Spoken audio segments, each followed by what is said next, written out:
모든 교양은 남 얘기죠. 안 물어봐도 알려주는 남 얘기. 아날람 207회 방송 1부 시작하겠습니다.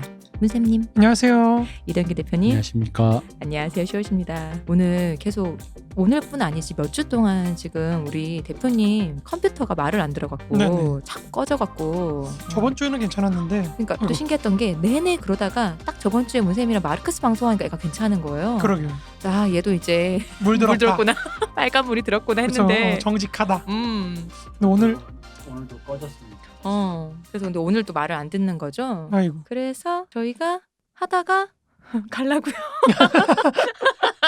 날로 먹으면 안 됩니다 이렇게. 뭐 어때서요? 대본을 볼 수가 없는 이 슬픈 상황. 우리는 이제 그렇게 되었습니다. 그러게요. 근데 지금 시대적으로도 뭐 하면 안 되는 시대 아닙니까? 아, 그렇죠. 놀 수 없는 시대. 그렇죠. 근데 결국 우리 인간은 좀 놀아도 되는 거 아닐까요? 그렇죠. 우리는 좀 잘난 나라 아닙니까? 그 인간은 음. 원래 사실 궁극적으로 보면 잘 먹고 잘 살고 놀기 위해서지. 그렇죠. 물론 일에서 자아 추구를 하시는 분들도 계시지만 그것조차도 즐기는 거죠. 잘 그죠? 먹고 잘 살려고 네. 하는 거죠. 근데 왠지 놀자 이러면 음. 마음속에서 뼛속 깊이 올라오는 어떤 그런 죄책감. 그렇죠. 이래도 되나. 이래도 되지. 근데 제가 평생 놀아본 그 한량으로서. 한량으로서 말씀드리면 젊은이 여러분 아닙니다. 놀면 안 돼요.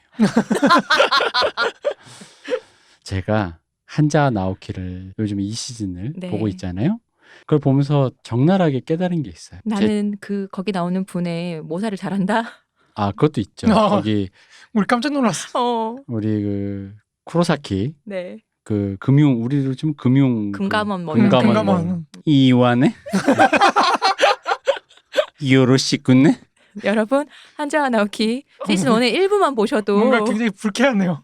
소름이 쫙 돋으실 거예요. 근데 친구랑 보다가 네. 친구가 이런 말을 했는데 아주 딱 그 공감을 했습니다. 성격은 한자 나오키와 거의 똑같은데 한자 나오키만큼 능력이 없기 때문에 이 모양 이 꼴로 사는 거다. 저렇게 온 사방에 들이받으면서 결국은 거기서 한자 나오키가 사방팔방 들이받지만 결국 자기가 증명을 하니까 그렇죠. 실력으로 증명하죠. 도계자도 시키고 음. 막 해 뭐 하는데 우리 이제 그냥 계속 그게 안 돼서 좌천으로 해서 저렇게 된 거 아니야. 그래서 여러분 저희가 은행에 입사한 적이나 있을까요?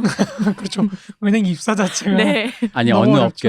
업계든 그러니까 은행은 꼭 은행이 아니라 우리가 그런 식의 어떤 곳에 입사한 적이라도 과연 있을까요? 놀면 안 되고요. 뭐 아니다 싶으면 고분고분하게 그냥 그러시구나. 그렇죠. 근데 물론 저는 오래 산 사람 입장에서 약간 이런 건 있어요. 한자 나오기도 나오지만 고분고분하다가 꼬리 잘라서 사라지는 인물들도 꽤 되잖아요. 그렇죠. 맞아. 자네가 덮어쓰게 이런 식으로. 그러다 보니까 인생이 사실은 우리 저번 공옥진 선생님 때도 뭐 했지만 네. 들이받았다가 잘리든 고분고분나 잘리든 그 사실 매 한 가지나. 운이에요. 한자 나오기 사실 마지막에 결국은 마지막 하나는 다 운이거든요. 좋은 사람들이 도와주고 그렇죠. 내가 그동안 쌓은 억압으로. 근데 이제 그런 거랑 마찬가지라서 만약에 이제 그런 타이밍이 왔다. 그때야말로 내 운을 시험해 볼 때다. 그 운을 시험하기 위해서는 평소에 사람들하고 좀 잘 지내야 되는 것 같아요. 일단 그렇죠. 사람이 진짜 살수록 그런 생각해. 어디서 어떻게 만날 줄 모르고 그러다 그렇죠. 보니까 어지간하면 사람이랑 척지고 살지 말아야겠다는 생각을 나이가 들수록 하게 되는 것 같아요.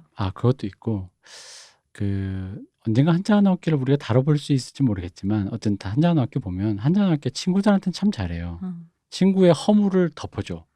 그거 문제잖아. 그거 적폐잖아. 그것도 솔직히 좀 문제인데 거기서 적폐예요. 그래요? 거기서 약간 제가 이 드라마의 전체 톤에서 갸우뚱했는데 그런데 왜냐면 다른 놈한테는 태도놈만 하다가 10원도 얄짤없는 사람이 갑자기 친구한테 한 그 1,000원어치 큰 허물을 덮어주잖아요. 1,000원어치를 이렇게 쓱 봐주는데 근데 뭐 그래서 그런지 한자노께 최종의 마지막에 그 하나 모자랄 때 내가 코너에 몰렸을 때 우는 그런 데서 나오긴 하더라라는 또 그러니까 가려서 허물도 적당히 덮어주면서 그렇습니다. 이런 반성을 하면서 네. 갑자기 날씨가 추워져가지고 더욱더 드라마를 많이 보게 됐는데 거짓말.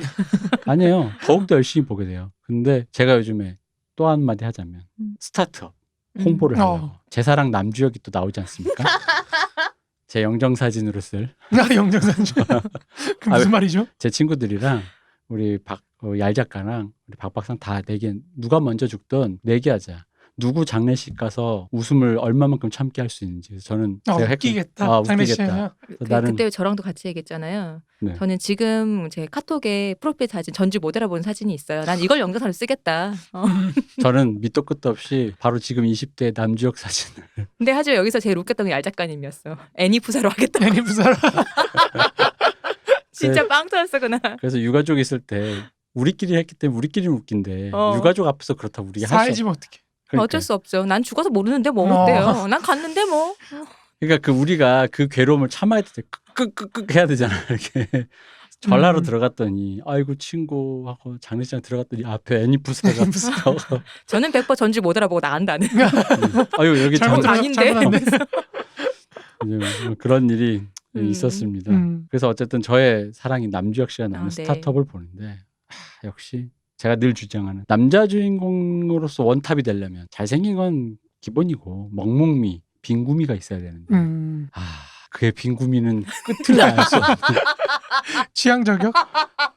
너무 귀여워 깨물어주고 싶어 진짜 이렇게 아까 우리 초반에 성대모사하고 연결시키니까 뭔가 좀 아니 그 일본어 짭태형 해봐, 짭태형. 일본어로 짭태형 다시 또 해줘. 안돼 빨리 짭태형 해봐요. 리얼해. 아유 시동 걸 뻔했네 빨리 해봐요. 취향 오랜만에 상. 해봐요. 남주혁 아니 근데 해줘, 저거. 여자 주인공의 지분까지 갉아먹을 정도로 좀 여주가 수지라면서요. 좀 심해요. 근데 수지신데도. 약간 그 내가 만약 감독이면 그만 좋으면 끼 떨어 임마. 그게 끼를 떨어서가 문제가 아닌 거예요. 오히려 어. 반대인 거예요. 그러니까 되게 빙구처럼 나오는데 그 빙구미가 되게 귀여운 사람들 있잖아요. 빙구처럼 하는 게. 그러다 보니까 여주인공 수지 씨인데 수지 씨 정말 이쁘게 나오거든요. 근데 아니 그걸 너무 여자 주인공 지분을 갉아먹어가지고 제가 감독님이면 괴롭겠지만 남주혁 씨 팬 입장에서는 너무 좋죠. 아, 옛날에 남주혁 씨 팬이셨구나. 그 영화 네. 뭐였어요? 조인성 씨랑 같이 나왔던 거. 안시성. 안시성에서도 그때 여주가 설현 씨인데도 설현 씨보다 더 이쁘더라며. 그런 얘기가.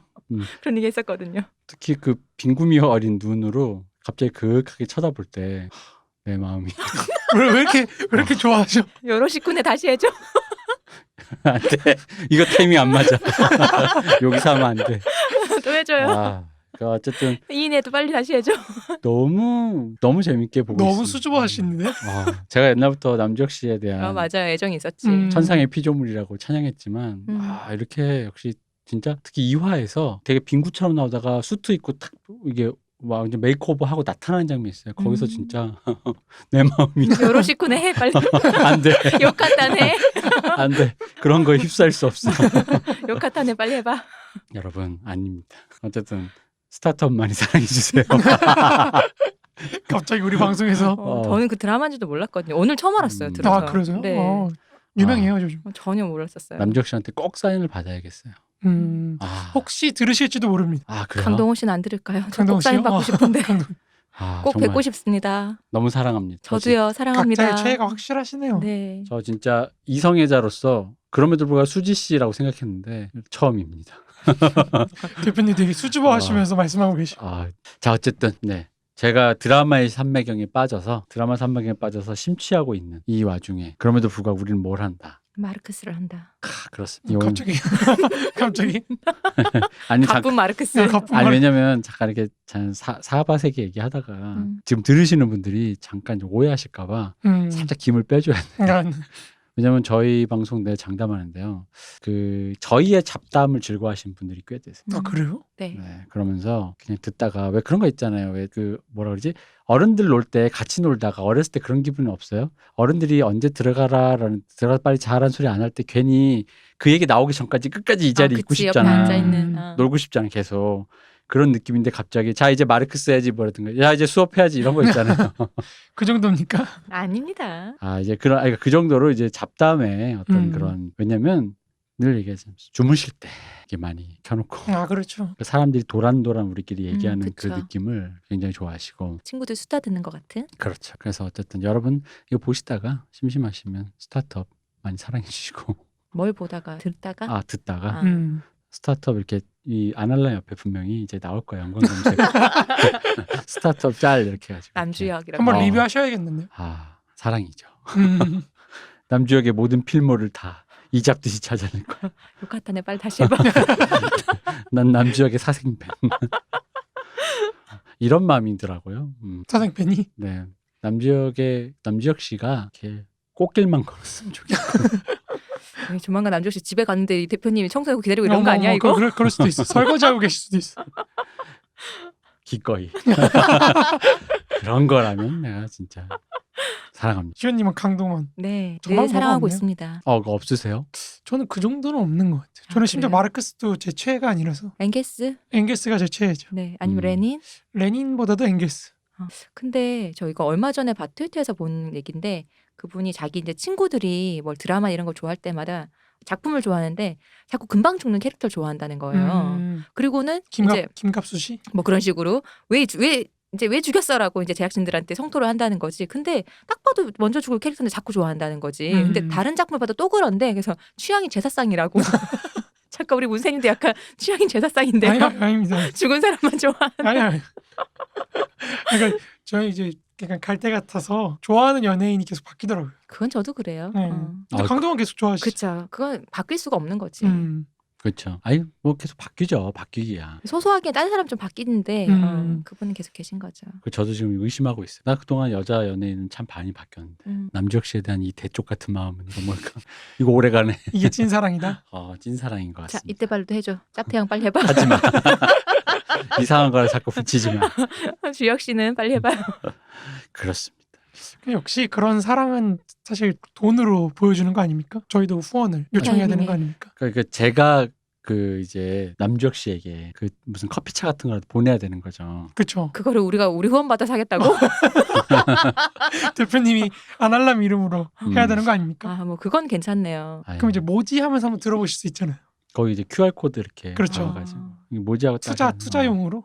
근데 딱 하는 순간 대표님이 남주혁 씨 사랑한다고 그거 먼저 나오는 거. 그렇죠. 잘못 집으면 아까 그 이완에부터 나와가지고 사람들 바로 꺼. 요카타 안에부터 나오는 거지. 큰일 납니다. 사고다 사고. 한잔 할게.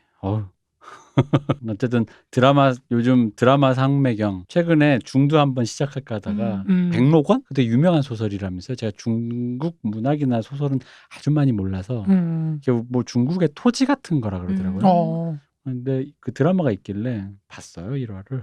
그거 진짜 중국 사람 특유의 그 쾌도난마 진행 있잖아요. 미친 듯한 진행. 그치. 스피드가 되게 장난 아니야. 뭐 다음 컷에 결혼해 있고 뭐 그런 거 있잖아요. 맞아. 이거 진짜 재밌더라고요. 언제 배경이에요? 그게 그러니까 청나라 말 그 근대 딱 그 시기에 그 격동의 시대를 산 청나라 사람. 변발 사람들 많이 나오는. 네, 그래서 옛날에 얘기했잖아요. 변발에 빠지면 답이 없어.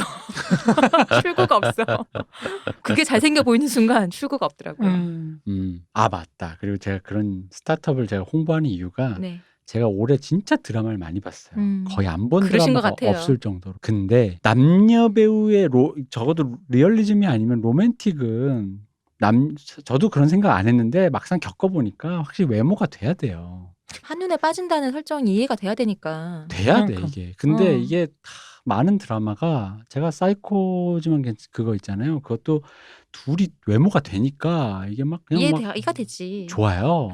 이제 몇몇 내가 언급할 수 없는 드라마들이 이 밸런스가 안 맞으니까 그림체 너무 다르잖아. 그죠. 아니 이 배우는 지금 막 그런 이창동 감독 그런 영화에 나와야 되는데 이말년 씨 그림체고 하면 왜 여기 지금 베르사유 장미 궁전에 와 있어? 이런 외모 지상주의. 아니 그 드라마의 그 포맷이 그 포맷 자체가 기본적으로 그런 거죠. 그래서 그러니까 말씀하신 그러면 안 되겠거니 싶으니까 그런 배우들을 썼는데 진짜 현저히 몰입도가 떨어지는 거예요. 저도 전에 한번 얘기했잖아요. 우리 단톡방에서 그 주말 드라마인데 우연히 틀다가 봤는데 그 캐릭터가 이제 메인 주인공은 아닌데 그 캐릭터가 되게 뭐 여자들한테 인기도 많고 막 약간 바람둥이 캐릭터에 이렇게 나오는데 저 얼굴을 이런 싶은 캐릭터가 아니니까 몰입이 안 되고 짜증이 나는 거야. 근데 그 배우가 연기를 못 하시는 것도 아니야. 그 배우분한테는 악감정이 없는데 그 배우가 그 설정으로 나온다는 거가 싫은 거지. 악감정이 생기더라고요. 악감정까지. 악감정이 생겨요. 어느 정도였냐면 제가 장난쳐. 모 드라마에 여주인공을 어떤 남주가 좋아한다고 쫓아다닐 때는 언제고 그 애 낳고 힘들다 보니까 버리고 도망가는 장면이 있어요. 근데 외모가 좀 그러니까 정말 죽이고 싶은 거죠. 이게 약간 로맨틱 코미디 터치가 돼 있는데 코미디가 아닌 거야. 갑자기 사실 진정한 살의를 느끼는 거야. 네가 나한테 근데 거기에 비해 여주의 외모가 굉장히 뛰어나다 보니까 그 정말 그런 살의 있잖아. 네가 쟤를 이렇게까지 얘를 이렇게 해놓고 막 이런 약간 그런. 근데 이번에 그러니까 스타트업을 보는데 그 두 분이 만나는 씬이 있어요. 그 장작하고 수지하고 그러니까 남주혁. 근데 그 장면이 이게 기가 막혀. 그죠. 둘 다 외모로는 뭐 그치. 이 탑을 찍은 올랐죠. 그러니까 둘이 서로 약간 네가 여기 와서 정말 그리웠어라는 그 눈빛 서로를 이렇게 뭐라 그래야 그런 초롱초롱 애니메이션 눈방울로 쳐다볼 때 나도 모르게 됐다 이거다 너무 오랜만에. 그래서 이게 외모지상주의라는 게 외모로 자꾸 비난을 하는 게 과연 그것만이 답인가?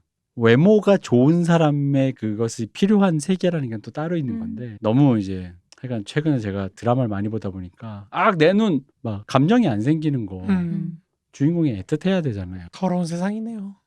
동생 왜요? 폴킴이신데. 아니 살찐 폴킴이잖아요. 얼마나 귀여운데요. 아니 빼고 나서 제가 주변에서 맨날 저런 얘기를 누구한테 다 듣는 것 같아. 빼고 나서. 지금 귀여우세요. 살 빼는 게 쉽지가 않더라고요. 그렇습니다. 어쨌든 외모 얘기를 잠깐 했지만 네. 근데 저기 왜냐면 그 문세님이 좋아하시는 혹은 문세님 얘기에 자주 종종 등장하는 인물 중에 유명한 사람일수록 외모가 좀 되더라고요. 예를 들면 레닌 외모 되고 레닌 20대부터 바뀌어진 슬픈 레닌. 그게 서양인에도 괜찮더라고요. 이 인종차별까지. 레닌 괜찮더라고. 레닌 잘생겼죠.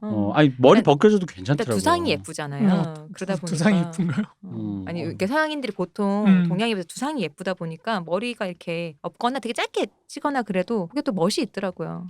분위기 있죠. 러시아 사람들 그러니까요. 잘생겼어요. 스탈린도 젊었을 때는 굉장히 잘생겼더라. 나이 들어서 조금 이렇게 좀 약간 살쪄가지고 두둑해지시고 근데 그것도 또 중년미가 있잖아요. 중후함이 있잖아요. 젊을 때 비교하면 좀 많이 그렇지. 젊을 때 진짜 잘생겼더라고. 그 정도 생기니까 나이 먹어도 그 정도까지 가는 거야. 맞아. 그래서 이게 역시 외모가 되니까 트로츠키도 그죠. 그러니까 좀 이런 일을 했어 하고 착 찾아봤는데 외모가 좀 별로잖아요. 역사 속 인물이. 그럼 이럴 줄 알았어 이런 느낌이 들고 이랬어? 이런 언피시한 대화. 이런 일을 했어? 이랬는데 얼굴이 딱 그러면 이게 너무 그래. 약간 힘들었겠다 이런 거요. 주변에 도와준 사람이 없었네. 약간 이렇게 이게 무슨 방송이야 이거? 잘생겼다고 왕따 당하고 그래서 성격 삐뚤어져서 이런 짓을 한 거지라는 왠지 그런 쉴드가 쳐져지고 없던 서사까지. 네, 약간 그런 생각이 들어서 약간 드라마를 많이 보니 외모를 많이 되게 좀 그렇더라고요. 저는 정말 몰아보시니까 드라마 외모에 그렇게 신경을 많이 쓴 적이 없거든요. 근데 요즘 자꾸 밸런스 붕괴가 되면서 그런 거 아니에요? 그러니까 이게 제 느낌인지 모든 사람들이 겪는 건지 잘 모르겠어요. 전 하여간 요즘 들어서 특히나 남주 여주의 외모의 밸런스 붕괴가 그림체 서로 다른 거 막 이런 거가 그게 좀 유독 심해진 거 아닌가. 그게 뭐 외모지상주의를 타파하려는 좋은 시도인 건지 아니면 그냥 사람이 없어서 그런 건지 뭐 뭔진 모르겠지만 결과적으로 우리 마음에 안 든다. 이게 드라마의 몰입도를 상당히 방해한다. 그러니까 예를 들어 제3공화국 이런 건 괜찮다니까. 그치 무슨 상관이에요. 그런 드라마 괜찮아요. 그런 무슨 혹은 기업 극화 이런 거 있잖아요. 괜찮아요. 이명박 대통령 젊은 시절 정주영이랑 둘이 이렇게 젊은 배우 뭐 아무나 해도 되지 뭐 장사미사같이 생겼는데 그치 그거를 남주혁 씨가 하고 조인성 씨가 하면 그게 사기지. 그치 그렇지 않아요? 미화지 미화. 미화요. 미화죠. 많이 미화죠. 많이 미화죠. 많이 미화죠. 오늘 우리 대통령께서 그쵸. 가셨잖아요. 대통령께서 그쵸. 참 이게 한국 사회의 불행인데 대통령이 정상적으로 끝난 대통령이 없잖아요. 다들 감옥 가시고 뭐 하시고 하는데 좀 씁쓸하더라고요. 저는 개인적으로 좋아해야 될지 모르겠어요. 뭐 어쨌든 모든 일에 비극적인 일이 생겼다라는 건 뭐 그런 거죠. 사람의 공과를 떠나서 뭐 그 사람이 너무 미우면야 와 신난다 이거지만 알겠지만 우리가 이제 세상 일을 볼 때 사람의 공과만 보는 게 아니라 어쩌다 일이 이 모양 이 꼴이 됐지라는 그 경로를 보게 되잖아요. 사람 한 명이 그 멀쩡한 고대생이 말이야. 감옥 갔다가 어머니가 돌아가시고부터 시작해보자면 여러 가지가 이제 어쩌다가 이 일이 이 모양이 말씀하신 대로 왜 대통령이 된 사람들이 다 이 모양 이 꼴이 됐지라는 생각을 듣다 보면은 마냥 좋아할 일만도 아닌 거고. 그렇죠. 대통령제의 어떤 비극이랄까요? 길게 보면 뭐 필요한 일이죠. 그 이 나라의 저 뭐랄까 그러니까 그런 비극적인 어떤 그런 거죠. 그러니까 되게 네거티브한 뭐랄까 그런 거라서 좀 씁쓸하죠. 그럼에도 불구하고 대통령을 했었다 하더라도 본인이 지은 죄가 있으면 이렇게 단죄가 된다는 것은 긍정적인 사인이라고 생각해요. 뭐 그렇긴 하죠. 음. 근데 이제 이명박 대통령을 보면은 개인적으로는 사실 저는 한국 부르주아의 어떤 전형이라고 생각을 그쵸. 하는데 이 한국 부르주아의 천박한 자본주의. 전형이 정치 권력까지 저렇게 갔다가 그 끝이 감옥이라는 게 어떻게 보면 우리 한국 사회 어떤 역사의 어떤 비극이랄까 그걸 맞아요. 되게 응축해 놓은 것 같아가지고 좀 개운한 맛은 없는 것 같아요. 저 개인적으로는 되게 그죠. 씁쓸하고 이게 어떻게 앞으로 사회가 나갈 건지 지금 보면은 뭐 정치적 반대파들은 문재인 대통령 끝나면은 또 자기네들도 그렇게 할 것처럼 막 얘기를 하고 있으니까 맨날 나오는 게 대통령 감옥 보내는 거잖아요. 그 중간에서 그 사람들이 그렇게 범죄를 저지를 수 있게 했던 어떤 그 책임을 질 사람들 사실 그런 책임이 어떻게 민중이라고 하는 우리 사람들도 책임이 있는 건데 그런 건 이제 다 소거가 돼. 뭐 이런 맥락들이 좀 아쉬운 거죠. 뭐 두 분이 그러니까 또 돌아가셨잖아요. 한 분은 또 그러니까 한국 자본주의를 대표하는 현대와 삼성이라는 기업에서 이쪽은 완전히 현대 쪽은 풍지박산 가족들끼리 싸우고 풍지박산 났고 뭐 그리고 정치하다가 이제 뭐 어떤 분은 또 자살도 하시고 막 그렇게 됐고 또 반대편은 로비를 뭐 잘하고 이러다가 결국에는 대통령과 함께 이렇게 좀 감옥까지 갔다 오시고 뭐 이렇게 됐는데 그러니까 그런 것 자체가 한국 자본주의 어떤 굉장히 씁쓸한 단면인 것 같아요. 그러니까 제가 좀 슬펐던 게 이건희 씨가 돌아가셨다고 해야 되나? 아무튼 이건희 씨가 이제 돌아가시니까 뭐 감세를 해줘야 된다. 아, 그쵸. 상속세 네, 감세를 상속세 얘기를 감소세를 하더라고요. 그러니까 이게 삼성 그게 청원이 들어갈 얘긴가요? 그러니까 삼성이라는 어떤 기업의 법인이라는 것과 이건희 가문이라는 그 개인을 사실 구별 못하는 거잖아요. 누가 그런 말씀하시 이거 삼성 이씨냐고. 그러니까 삼성 이씨, 삼성 이씨. 그 말에 진짜 동감했어요. 그러니까 이제 한국의 어떤 부르주아들의 어떤 모습들이 다 그런 거라는 게 굉장히 좀 서글픈 일이죠. 막말로 얘기해서 사실 사업하는 사람들끼리는 그런 얘기 많이 하잖아요. 막말로 걸리면 다 걸리거든요. 법으로. 다 들어갈 수 있거든요. 뭐 속된 말로 그렇게 걸려 들어갈 수 있는데 그거 자체가 이미 국가가 그런 식으로 깔아놓고 들어가니까 이제 국가에 의존하지 않을 수 없고 기업이라는 것 자체가 그러니까 그렇게 굴러가는 건데 여기서 이건희 씨의 뭐 개인의 맨날 SNS나 이런 거 이건희 씨 개인이 잘났냐 못났냐 뭐 그런 거를 갖고 싸우잖아요. 근데 이제 그런 걸로 싸우는 건 제가 볼 때 좀 질이 낮은 것 같고 그러니까 우리가 설명을 해야 되거든요. 이 사람이 왜 그렇게 할 수밖에 했는지 그러니까 그런 게 왜 먹혔는지 그리고 그런 게 한국의 어떤 경제사라든지 아니면 세계 경제사라든지 이런 여러 가지 어떤 수많은 맥락 속에서 어떻게 독해가 될 수 있는지 뭐 이제 이런 걸 좀 얘기를 했으면 좋겠는데 그런 건 없고 그냥 이건희가 잘났다 아니다 노동자들 그렇게 억압하고 뭐 그 삼성이 뭐 시체도 탈취하고 뭐 별짓 다 했거든요. 그러니까 노조도 못 만들게 하고 뭐 이제 이런 것들 그러니까 공과라는 게 딱 분리가 돼서 이제 뭐 0이 뭐 7 과가 3 이러니까 뭐 좋게 평가할 수 있다. 뭐 이런 식으로 하면 이것 자체가 사실 개인화를 시키는 거잖아요. 모든 맥락들을. 그러니까 그런 거 보면은 좀 많이 아쉬운 거죠. 우리가 드라마나 이런 것도 사실 어떻게 보면 신화잖아요. 그러니까 옛날에 이명박 대통령 당선되기 전에 대망인가요? 맞아요. 그런 그 드라마도 유행했잖아요. 유동근 맞아. 씨가 주인공이었던. 그러니까 그런 걸 보면은 이게 설명을 해줘야 되는 부분에서 너무 이제 개인에 대한 어떤 숭배, 극화가 들어가요. 극화나 이런 게 네. 들어간다는 거죠. 그러니까 대통령까지 했어도 좀 능력이 좀 저렇게 아쉽게 되지 않아. 그러니까 왜냐면 이명박 대통령이 사실은 제일 큰 패착이 뭐냐면 이 사람은 정말로 국가를 기업으로 생각했던 거거든요. 그러니까 이분은 대통령인데 박정희가 비슷해요.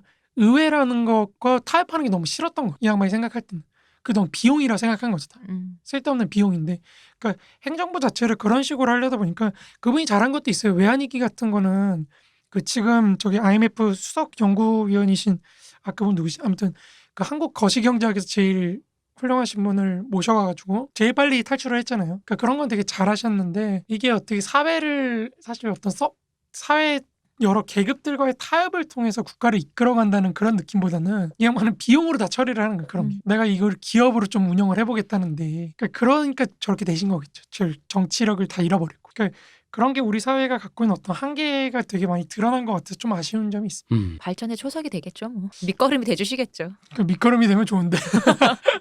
근데 뭐 이렇게 편만 갈라서 이렇게 왜냐면 이렇게 공이냐 과냐 싸우는 것 자체가 전 제일 이해 안 되는 게 그냥 부모 생각할 때 부모님이 짜증날 때도 있고 좋을 때도 있잖아요. 혹은 짜증이 100% 거의 나더라도 부모니까라는 게 있잖아요. 그런 것처럼 공이든 과든 있는 거가 그냥 그렇다라고 이 사람들이 생각을 잘 안 하고 그러면 그래서 나는 이 사람 편을 들어줘야 돼 말아야 돼라는 약간 이상한 그 결론 도출을 하려고 한다라는 그렇죠, 게 그게 되게 강박적이다라는 거죠. 아니 뭐 박정희가 그런 인물이지 뭐라는 거죠. 잘한 것도 있고 못한 것도 있겠죠. 그리고 저기 뭐 이명박은 뭐 없겠어요? 그런 인물인 거죠. 그런데 따져봤을 때 이제 정치적으로 혹은 법적으로 뭔가 책임을 져야 될 일이 생겼다? 그럼 뭐 지면 되는 거지. 근데 그거에서 갑자기 누구 편을 들어주고 싶으니까 상속세니 뭐 무슨 그 형량이 과하다느니 그런 걱정을 해주는 거거든요.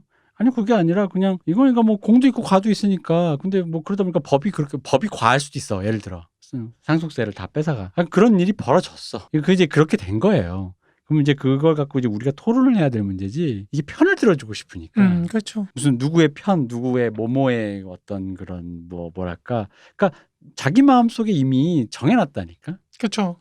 욕할 대상과 편을 들 대상을 이렇게 나눠놓고. 근데 때못 떴지만 또 좋은 일도 했을 것 같은 사람이 있다라는 걸 못 참는단 말이에요. 그렇죠. 아니 그냥 그 사람이 딱 그런 사람이 있어라는 건데 그걸 못 참으니까 걔를 어떻게든 탈색해서 이게 과해지면 아이돌 팬처럼 아이돌 팬 완전 무결한 인간으로 탈색시키려는 것처럼 이제 그거랑 똑같은 거죠. 사람이 근데 전 세계가 다 그러니까 요즘에는 그러니까 이렇게 되니까 지지층에 대한 그 어떤 시그널 말고는 정치인이 뭘 하는 게 없고 하는 게 없으니까 그러니까 그런 거죠. 뭐 예를 들어 옛날에 저기 누구야 그 장하준 교수가 한국 재벌의 장점에 대해서 얘기했을 때 그거는 이제 재벌이 그 의사결정 구조가 약간 독재적이고 재벌 가문이 독자적으로 이렇게 그 경영을 하다 보니까 흔히 말하는 의사결정 구조가 심플해서 빠르다 이거잖아요. 그렇죠. 결정이 빠르다.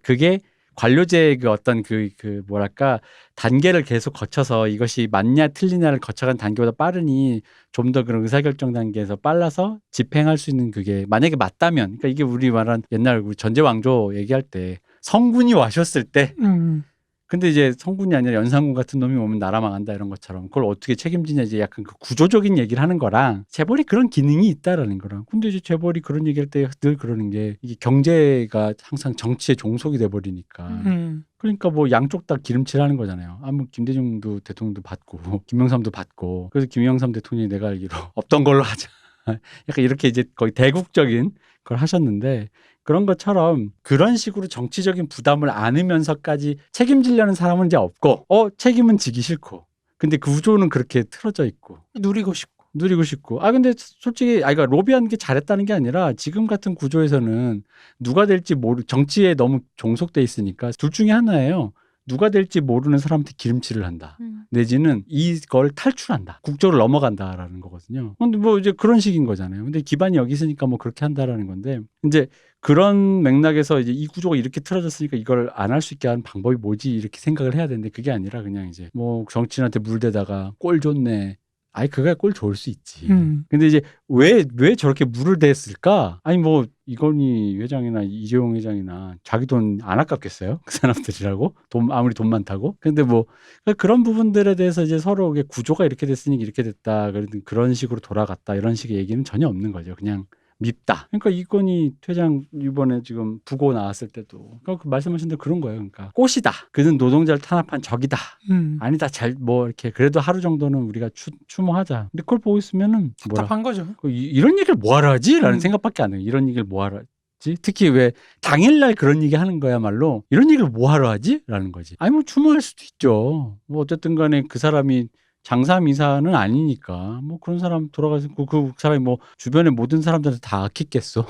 추모하고 싶은 사람 추모하는 거지. 그리고 그 사람과 철천지 원수인 사람도 있겠지. 그 정도까지 사이즈가 큰 사람이면. 그럼 이제 뭐 하루 정도 입 다물자 이런 얘기가 아니라 왜 그런 얘기밖에 없냐 이거죠. 뭐라 하지? 노동자의 적 그리고 뭐 한국 경제의 역군 히어로 경제 히어로 그런 거밖에 없으니까 뉴스에서라도 좀 자세히 다뤄줄 줄 알았는데 그런 건 없고 그냥 고인이 그냥 반도체 산업과 기타 여러 가지 그러니까 그 반도체 산업이나 이런 것도 되게 다양한 맥락들이 있잖아요. 우리 한국 경제의 개발 자체가 그렇지만 미국이 굉장히 주도적으로 개입을 해가지고 전자산업이라는 거를 아예 육성을 시켜준 건데 특히 뭐 자동차 산업도 예를 들어서 이건희 회장이 사실 생전에 가장 갖고 싶었던 게 자동차 네.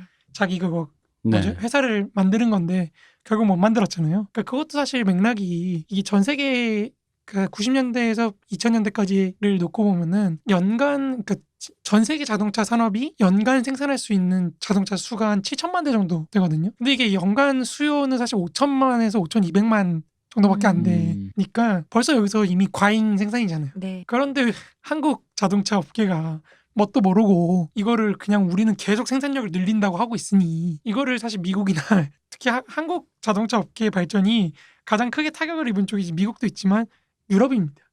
유럽 자동차가 특히 350만 대였다가 생산량이 이거를 200만 대까지 줄이거든요. 네. 그러니까 이제 IMF가 들어왔을 때 제일 먼저 하는 게 이제 자동차 산업이나 뭐 이런 거 박살내는 거거든요. 근데 그런 얘기는 안 하고 그냥 뭐 이건희 회장의 꿈이었고 뭐 이런 얘기만 하면은 별 의미가 없는 거죠. 그죠. 그러니까 어디에 우리가 다 네트워크니까 네트워크에 어디에 어떤 바퀴로 돌고 있다가 보니까 그 바퀴 안에 있는 사람들이 어떤 결정을 내렸다라는 식으로 이게 얘기가 돼야 되는데 좀 그런 게 이제 부재하니까 그렇죠. 그러니까 이제 누구 편이 되는 거죠. 그러니까 이런 상황에서는 노동자의 적이라고 말하는 사람한테 예를 들어 아주 온건하게 나도 그렇게 생각은 하지만 그래도 오늘은 뭐 하루 돌아가신 날이라고 하니 조용히 있자라고 하면 술집에서 싸움 나는 거죠.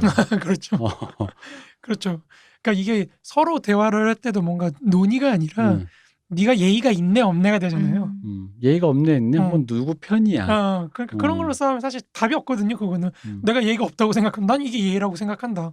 돌아가신 분들에 대한 그러니까 노동자들 희생되신 분들에 대한 예의라고 생각한다. 이러면 사실 할 말이 없잖아요. 그러니까 그거는 사실 서로 욕하는 것밖에 안 되니까 우리가 좀 더 이해를 할 수 있는 어떤 맥락을 얘기를 해야 되는 건데 이게 사리분별을 하자라는 말을 도덕이랑 치와 같이 이게 그러니까. 이꼴로 생각을 하시니까 맞아요. 사리라는 건 이렇게 더하기 빼기를 해보자는 얘기인데 갑자기 이게 옳다. 우리가 누구 편을 드는 게 옳지.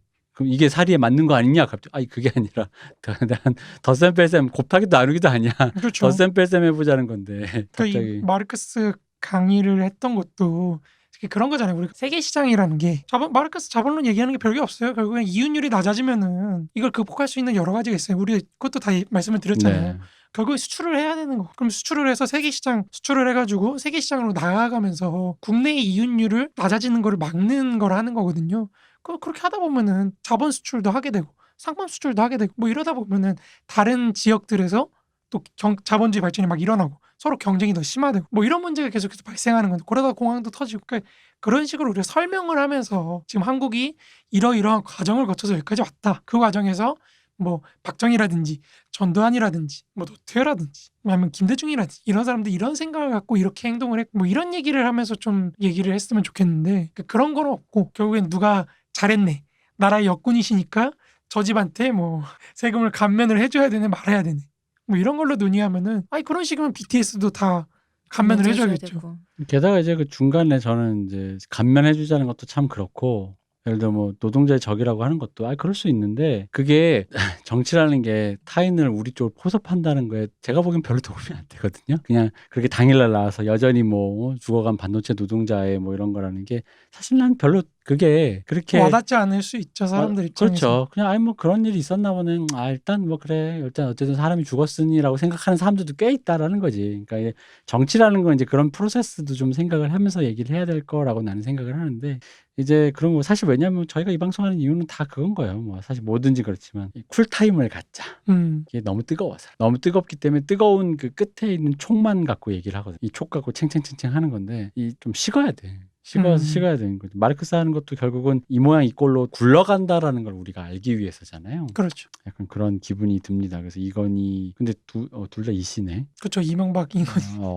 그러네. 삼성이 씨랑 현대 이 씨인가요? 현대 씨. 그러네요. 머슴이죠 머슴.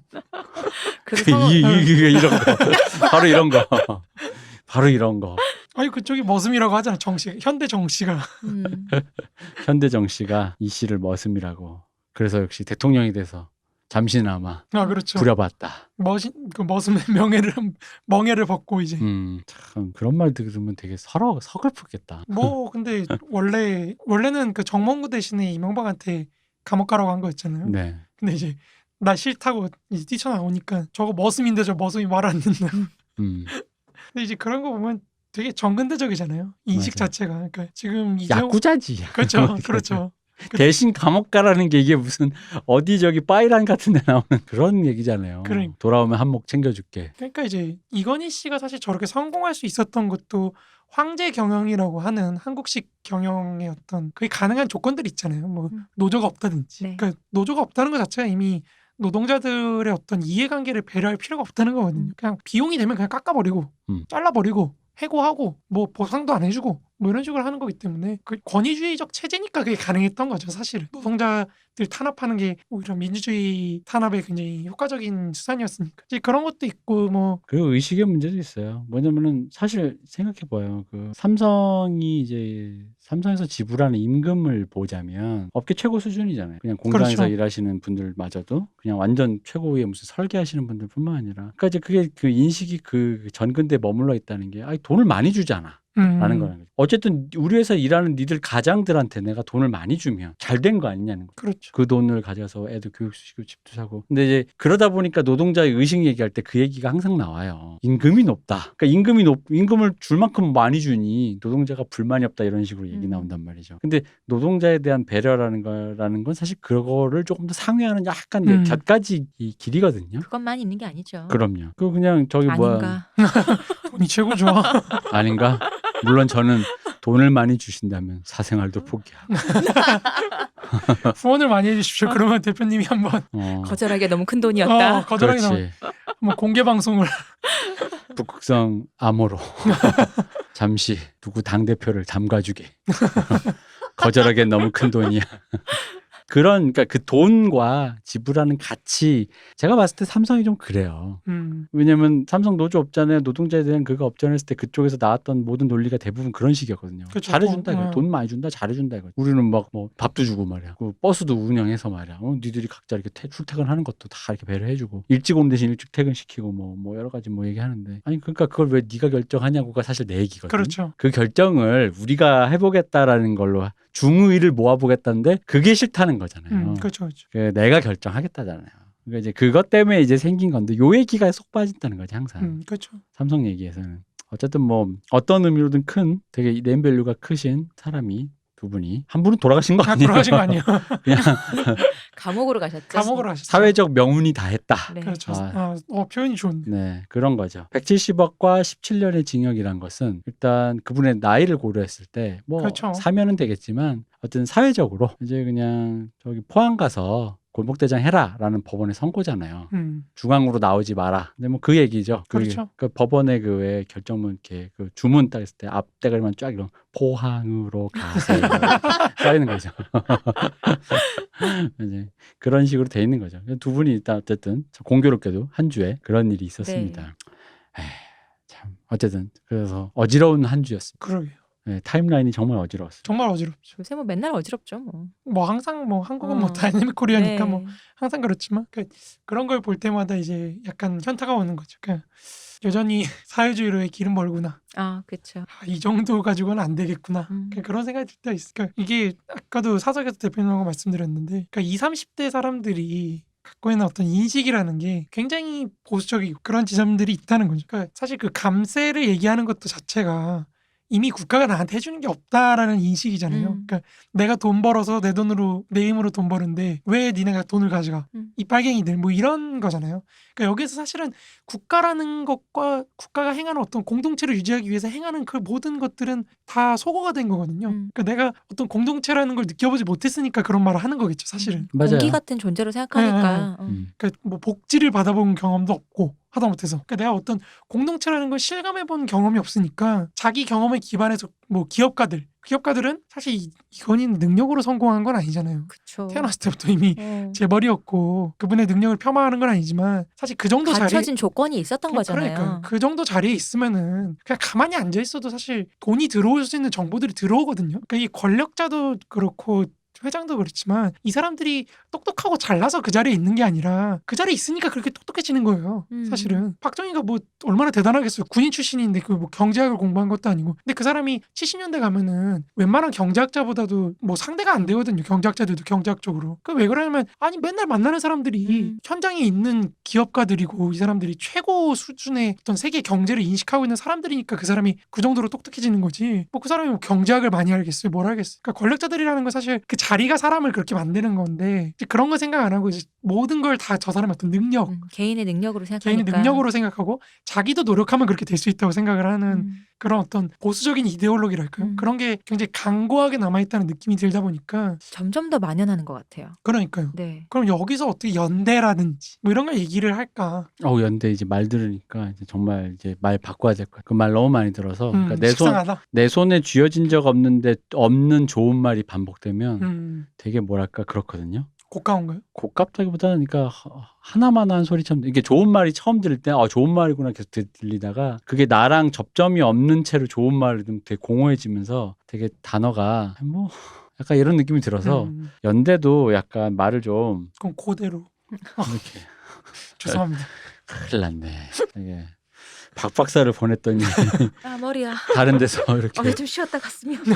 이게 제가 말문 막히게 할까요? 죄송합니다. 스카프 쓸까요? 아니, 죄송합니다. 서울대로 합시다. 스카프 써야겠네. 이거 안 되겠네 이거 진짜. 죄송합니다.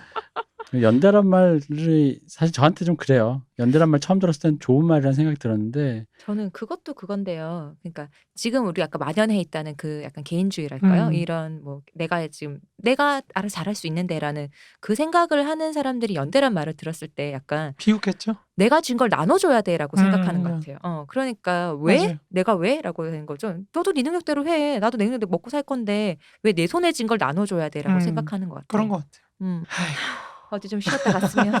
그러니까 뭐 연대가 이렇게 저는 그래요. 그러니까 이게 뭐랄까 복지니 뭐니 뭐 세금 구조가 있으니까 그렇긴 한데 있는 사람 뜯어서 없는 사람 나눠주는 거 뭐 구조적으로는 맞죠. 뭐 근데 이제 그거를 이제 연대라는 말을 들으면 이제 이런 느낌처럼 들리는 거야. 아마 그 사람들이 그렇게 느낄 거야. 연대는 좋은 의미, 도덕적인 의미의 말인 것 같은데 결국은 그러니까 내 돈을 뜯어갈 때 좋은 일 한다고 생각하세요 라고 말하는 것 같다는 거지. 이거 다 좋은데 씁니다. 좋은데 그러니까 걱정하지 마세요 라는 거죠. 그러니까 주는 사람도 못 믿었고 받는 사람 입장에서는 사실 얼마를 받든 부족해요. 어려우니까 주는 거니. 뭐 어려우신 분에게 지원하는 뭐 예를 들어 요즘에 소상공인 지원금 뭐 한 100만 원, 200만 원 나가잖아요. 100만, 200만 큰 돈이죠. 그렇죠. 뭐 5만 원도 아니고 엄청 큰 돈이죠. 로또 내가 5만 원도 당첨이 한 번 안 되는데 돼. 진짜. 100만 원이라니. 근데 그게 막상 운영하신 분에게 100만 원이 뭐 얼마나 큰 돈이겠어요. 그 퍼센테이지 상으로. 그럼요. 그러니까 그런데 그런 의미의 돈이 또 거기서 나오는 거잖아요. 그렇죠. 세금으로. 근데 이제 그러니까 받는 사람 입장에서는 또 그러다 보니까 이거 연대라고 하면 또 되게 고깝거든요.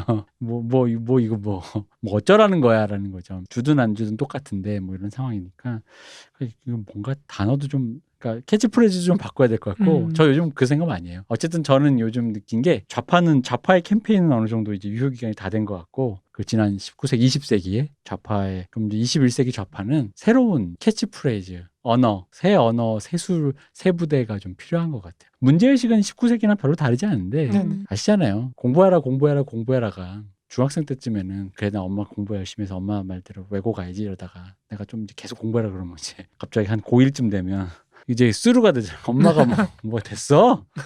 약간 그런 기분처럼 언어도 좀 바꾸고 그런 의미의 참신함을 우리는 좀 기다리고 있다. 그렇죠. 정치인에게 뭐 좌파든 우파든 누구에게든 뭐 그때 그 저녁이 있는 그런 류의 사람의 마음을 움직일 수 있는 어떤 그런 것, 뭐 그런 것들을 뭐 보통 이제 예술과 인문학이 이제 그 부분을 채워주는 건데 우리 오면서 얘기하지 않습니까? 인문학은 안 돼요.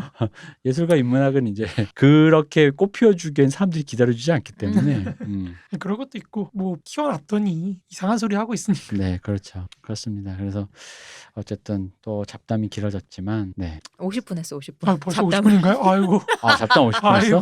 그럼 계속 잡담해야지. 뭐 어쩔 수 없어. 진도 나갈 수는 없잖아. 아이고. 저번 주에 비해서 또 우리가 잡담을 했네요. 네. 왜 이렇게 잡담이 많죠? 우리 이거 하기 전에 이제 대표님 이게 컴퓨터 계속 꺼지니까 네네. 대본을 못 보니까 그래서 그럼 계속 그냥 나갈까 놀까요? 이러면서 하니까 대표님이 아니 뭐 잡담해도 되고 이랬는데 정말 잡담만 했어. 문세님 나오면 이제 첫 시간을 일단 잡담으로 가야 안 돼. 돼요. 말이야. 안 돼. 난 잡담 좋아요. 아이고 이게 나라 걱정하는 잡담 시리즈로 올려야겠다. 나라 걱정. 이게 기승전적이 그 뭐야 남주혁의 외모로 시작해서 이제 결국 나라 걱정으로 나라 걱정. 두 이씨의 어떤 그런 명운이 다한 것을 목격하는 아이고 또 남은 삶을 살아가는 사람들의 입장이라는 게 또 있다.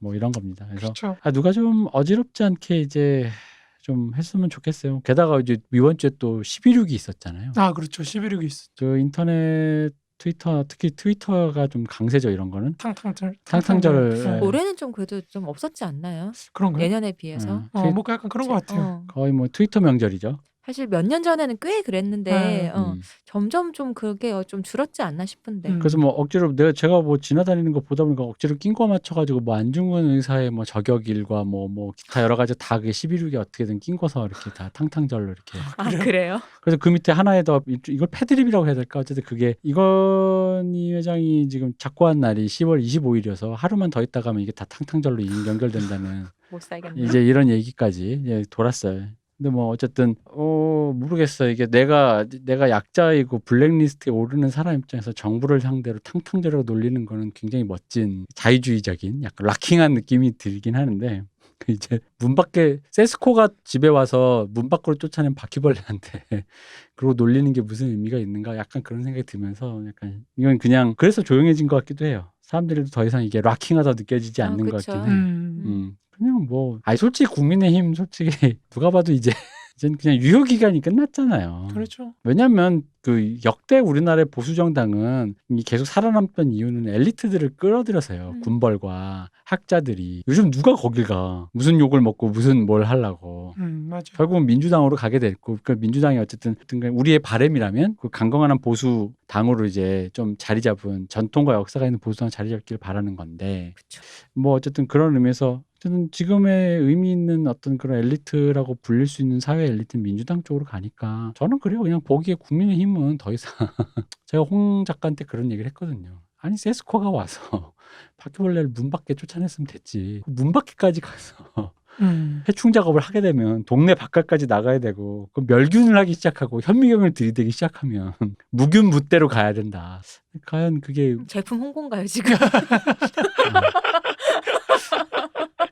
그러니까 이제 뭐 그게 얼마나 그러니까 이제 우리 사회가 그게 필요하다는 건 광고 많이 하시네. 그러게요.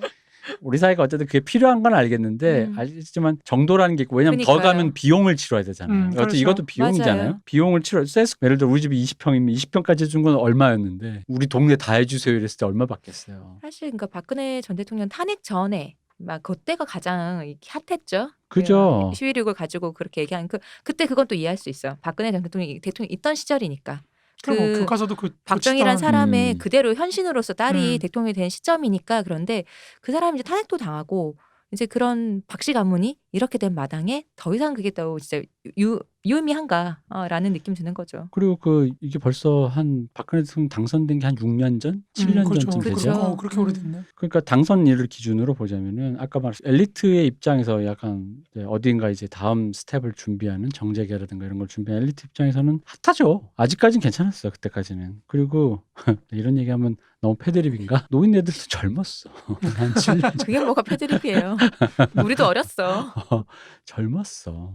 할만했어. 그치. 걸만했어. 그러니까 이제 그러니까 그에 상응하는 반대급부로 젊은 사람들이 그 11.6을 가지고 노는 것도 그럴만했어요. 그때는. 그렇죠. 근데 이제 저는 지금이 뭐, 돼서는 그러니까 이제 좀 사그라든 것 같아요. 맞아요. 그래서 올해는 좀 탕탕절 됐다고 탕수육 먹는 게 저는 뭐 사실 딱히 저희 유신 특집 들어보시면 알겠지만 그게 과연 낄낄될 일인가?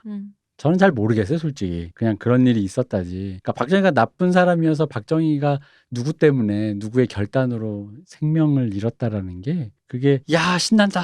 악인 처단. 악인은 지옥으로. 뭐 약간 정의가 승리한다 같은 사건인가 그게 과연? 거기에 어떤 정의가 있지? 저는 잘 모르겠거든 솔직히. 본인들은 정의라고 믿었는지는 잘 모르겠지만 잘 모르겠어가지고 그래서 그러다 보니까 탕탕저라고 말하는 게 그러니까 밈으로 소화하기도 좀 안 웃기다는 거지. 안 웃기는 농담이라는 거지. 안 웃긴데? 예, 마치 일베 애들이 중력절 얘기하는 거랑 똑같은 거죠. 안 웃긴데? 이게 패드립도 웃겨야 되거든. 드립이라는 게 드립은 일단 유머를 잃으면 안 되는데 이게 웃을 포인트가 어딘지 잘 모르겠어요. 진짜 없는 거지. 근데 김재규를 선이라고 생각해본 정이라고 생각해본 적도 없고 박정희가 악일 수는 있는데 그거야 뭐 시대가 이제 그 사람이 공과가 있고 그 시점에선 뭐 시간의 시효가 다 했으니까 뭐 물러날 때가 됐는데 뭐 몰라요. 그 뒤에 진짜 차지철 말대로 뭐 땡크로 뭐 밀었는지 안 됐는지 알 수 없지만 하여간 그렇습니다. 그래서 탕탕절도 이제 지나갔잖아요. 탕탕절이라고 불리는 11.6이 지나갔고 그래서 올해는 인터넷 최대 명절 탕탕절이 과연 어떤 식으로 소화될까 했는데 조용히 지나가서 많이 사그라들었던 것 같아요. 이제는 그건 전 사실 원래 잊혀져야 하는 게 제일 좋은 거. 이제는 박정희가 뭘 했든 관심이 없어진다는 건 그만큼 우리 안에 그 뭐라 그러죠? 존재감이 사라졌다는 맞아요. 얘기잖아요. 그러니까 그런 탕탕절이라고 놀렸던 것도 그 사크라즘의 하나잖아요. 근데 그 사크라즘은 당연히 권력자를 상대로 비꼴 때 그게 빛을 발하는 거고 그게 유의미한 건데 이제 더 이상 이제 권력이 아니잖아요. 그러니까 더 이상 이제 그게 뒤로 가는 것이 자연히 역사의 뒤안길로 사라지는 말씀하신 것처럼 희미하게 사라지는 이게 뭐 수순이지 않나 싶어요. 그렇습니다. 그래서 뭐 어쨌든 이 한 주가 참으로 다이나믹했다. 아 역시 한국이야. 역시 내 조국이야. 다이내믹하죠. 아주. 이 세 가지 일이 동시에 있다니 굉장했습니다. 저번 얘기 또 하고 싶나요? 내 인생 이렇게 단조로운데 그렇죠. 세상은 이렇게 복잡하고 이렇게 내 조국이 태도 남마로 그냥. 그니까요. 그렇게 말입니다. 내 인생까지 복잡했으면 어쩔 뻔했어. 그러게요. 내 인생이 복잡하면 차라리 편하죠. 내 그런 조국도 거 이런데. 신경도 안 쓰니까 내 조국. 그지. 이런 뉴스 귀에도 그런가? 안 들어와요. 귀에도 안 들어와요. 나 지금 내가 죽겠는데. 저도 요즘 바빠지니까 SNS 안 들어가게 되더라고요. 그러니까 이게 뭐가 어떻게 되는지도 모르니까 되게 좋더라고요. 맞아요. 요즘에는 그 뭐랄까 이게 텔레비전도 뭐 재밌는 컨텐츠가 딱히 이렇게 새로 하는 게 코로나 때문에 뭐가 없어가지고 더 정치 플러스 그러니까 뉴스 플러스 SNS 조합 있잖아요. 이게 거의 진짜 국민적 엔터테인먼트가 더 심화되어 가는 것 같아요. 그렇죠. 네. 정규 방송을 편성도 되고 막 그러니까. 근데 이게 정말 어떤 이데올로기랄고 우리가 여태까지 얘기했던 이게 너무 잘 드러나는 시대인 것 같기도 해요. 네. 그러니까 예를 들어 지금 또 핫한 게 중국이 또 한국 전쟁을 갖고 항미 원조라고 그렇죠. 또 얘기해가지고 또 난리가 났잖아요. 그걸 갖고 또 미국에서도 또 이거는 또 뭐 잘못됐네 어쩌네 해가 또 미국하고 중국하고 이렇게 싸우는 또 모양새가 됐는데 참 재밌는 것 같아요. 그런 거 보고 있으면은. 그러니까 그게 더 웃긴 게 6.25를 지금의 2020년에 한국 정부가 어떻게 이해하느냐에 따라 그거를 어떻게 판단하느냐가 되게 진짜 180도 달라지잖아요. 그렇죠. 이제 역사적으로 뭐 예를 들어 그 수많은 설 있잖아. 뭐 내전설이라든가 남침유도, 북침 뭐 많잖아. 뭐 어쨌든 그런 건데 그 중에 뭘로 그러니까 우리가 군대에서 그냥 교육받듯이 주적이다 이런 느낌이면 심플한데 그러면 항미원조라고 했을 때 만약 진짜 그렇게 아직도 인식을 하고 있다면 항미원조란 말 나오면 바로 솔직히 한마디 해야죠. 그렇죠. 한마디 해야 되는 거예요. 왜냐면은 그게 트와이스의 사나였나? 연호? 일왕, 그러니까 천왕 연호가 바뀌었다. 네. 그 얘기를 사나였던 사나가 했었는데 그거 꼭 그게 난리를 쳤는데 이게 항면조 이거는 비교가 될 게 아닌데 그렇죠. 그래가지고 저 좀 그랬어요. 말이 더 어려워서 그런가? 어려워서 그럴 수도 있겠다. 말이 더 어려워서 그런가? 항미 원조는 뭐지? 미국을 도와준다는 건가? 그러니까 그래가지고 거기에 발끈했다라는 거에 BTS 뭐 또 관련된 얘기에 발끈했다라는 거에 약간 뭐랄까 내 살아서는 이게 이 세대가 중국 세대가 이제 이런 세계관이 굳어진 것 같아가지고 그쵸. 제 삶에 살아서는 약간 중국을 신뢰할 만한 파트너로 올라오긴 게 내날 저도 그래요. 제 세대에서는 이제 불가능한 것 같고요. 뭐 아주 무슨 이상한 일 벌어지지 않는 전쟁에서 뭐 확 뒤집어지고 막 그런 거 아닌 이상은 아닌 것 같고 아마 한 5, 60년 정도는 그냥 이제 중국은 거의 논외의 지역이 될 것 같은데 문제는 그럼 기대하는 건 그거밖에 없어요. 과연 중국은 중국 인민의 힘으로 공산당을 내릴 수 있는가? 뭐 그렇죠. 예, 이거 말고는 사실은 맞아요. 없는 것 같아요. 근데 이미 이 논쟁이 일어나는 것 자체가 저는 중국 공산당의 지배에 균열이 생기는 거라고 봐요. 그래요? 제가 옛날에 한번 말씀드린 적이 있는 것 같은데 이게 한국도 그렇고 한국도 권위주의 체제가 무너지는 그 과정을 보면 결국에는 이데올로기 어떤 공백이 있을 때 사람들을 동원하긴 해야 되는데 그걸 동원하기 위한 이데올로기가 없을 때 이 지배 체제가 가장 쉽게 의존할 수 있는 건 결국 민족주의거든요. 근데 민족주의로 끌고 갔더니 민족주의적으로 막 교육을 막 열심히 시켰더니 거기가 386 세대잖아요. 그죠? 그 박정희나 이승만이 뭐 민족주의적으로 열심히 했더니 이승만이 얼마나 민족주의적인데요. 이승만은 사실 친일파 등용한 게 딱 그거거든요. 내가 임시정부 대통령까지 했던 사람인데 누가 내 앞에서 감히 독립운동 얘기를 해. 내가 독립운동 대표할 수 있는 사람이야. 내가 친일파를 용서하면은 다 용서할 수밖에 없는 거야라고 생각했던 사람인데 그 사람도 지금은 친일파로 욕을 먹잖아요. 그리고 박정희도 내가 일본군 장교까지 했던 사람인데 내가 그 길을 하자는데 당연히 너네도 따라야지 약간 이런 건데 그 박정희가 뿌려놓은 어떤 민족주의 씨앗이 결국에는 386 세대라는 어떤 수학으로 자라나서 권위주의 체제가 넘어간 거잖아요. 이게 뭐 친일 매판 독재 세력 이렇게 돼가지고 넘어간 거죠. 마찬가지겠죠. 중국 공산당도 결국에는 사회주의 이념이라는 게 공허해지니까 민족주의 내셔널리즘으로 하는 거거든요. 이게 장점이니 1990년대부터 이제 교육을 그런 식으로 다 뜯어 고치거든요. 특히 뭐 너무 개인적인 건데 장점인 아버지가 친일 관료예요. 또 그쪽 집안이 또 친일파 집안이라 가지고 자기 아버지나 이런 거 좀 세탁하는 그런 것도 있는데 뭐 이제 그러다 보니까 너무 이제 그쪽도 이 원죄가 있는 사람들이 아무래도 전향자들이 더 강하잖아요. 그런 게. 그러다 보니까 이 사람도 굉장히 민족주의 반일 내셔널리즘을 막 심어놓고 강성하게 발언하고 뭐 이렇게 하다 보니까 지금 중국 학생들은 사실 그 한국전쟁이라는 걸 중국이 미국에서 승리한 전쟁으로 이해를 해요. 우리가 조선을 도와서 쳐들어가가지고 미국을 굴복을 시켰다. 미국이 어쩔 수 없이 정전협정에 응한 것 이렇게 이해를 하거든요. 실제 중국 교과서에 그렇게 적혀있어요. 네. 마치 일본이 원폭을 맞은 것이 미국한테 그냥 우리가 당했다고 생각하는 것처럼 그러니까 그런 것처럼 요즘에 일본 청년들은 뭐 2차 세계대전 때 일본과 동맹국으로 싸운 나라가 같이 싸운 나라가 누구냐? 미국이다. 그러니까요. 이런 얘기 하는 있더라고요. 것처럼. 네. 근데 그러다 보니까 이 중국인 특히 청년 세대들이 지금 나오는 얘기들 쭉 보면은 뭐라 그러냐면 우리는 이미 1950년에 그렇게 어려울 때도 미국을 이겼는데 이렇게 강성해진 중국이 왜 미국하고 정면을 한번 붙지 않느냐 뭐 이런 얘기를 한다고 하거든요. 그러니까 그거 자체가 이미 좀 있으면 공산당이 이제 반민족 매판 세력 뭐 이런 얘기를 들을 수 있는 가능성이 생긴 거죠. 본인이 또 뿌려놓은 것도 뒤통수를 맞는.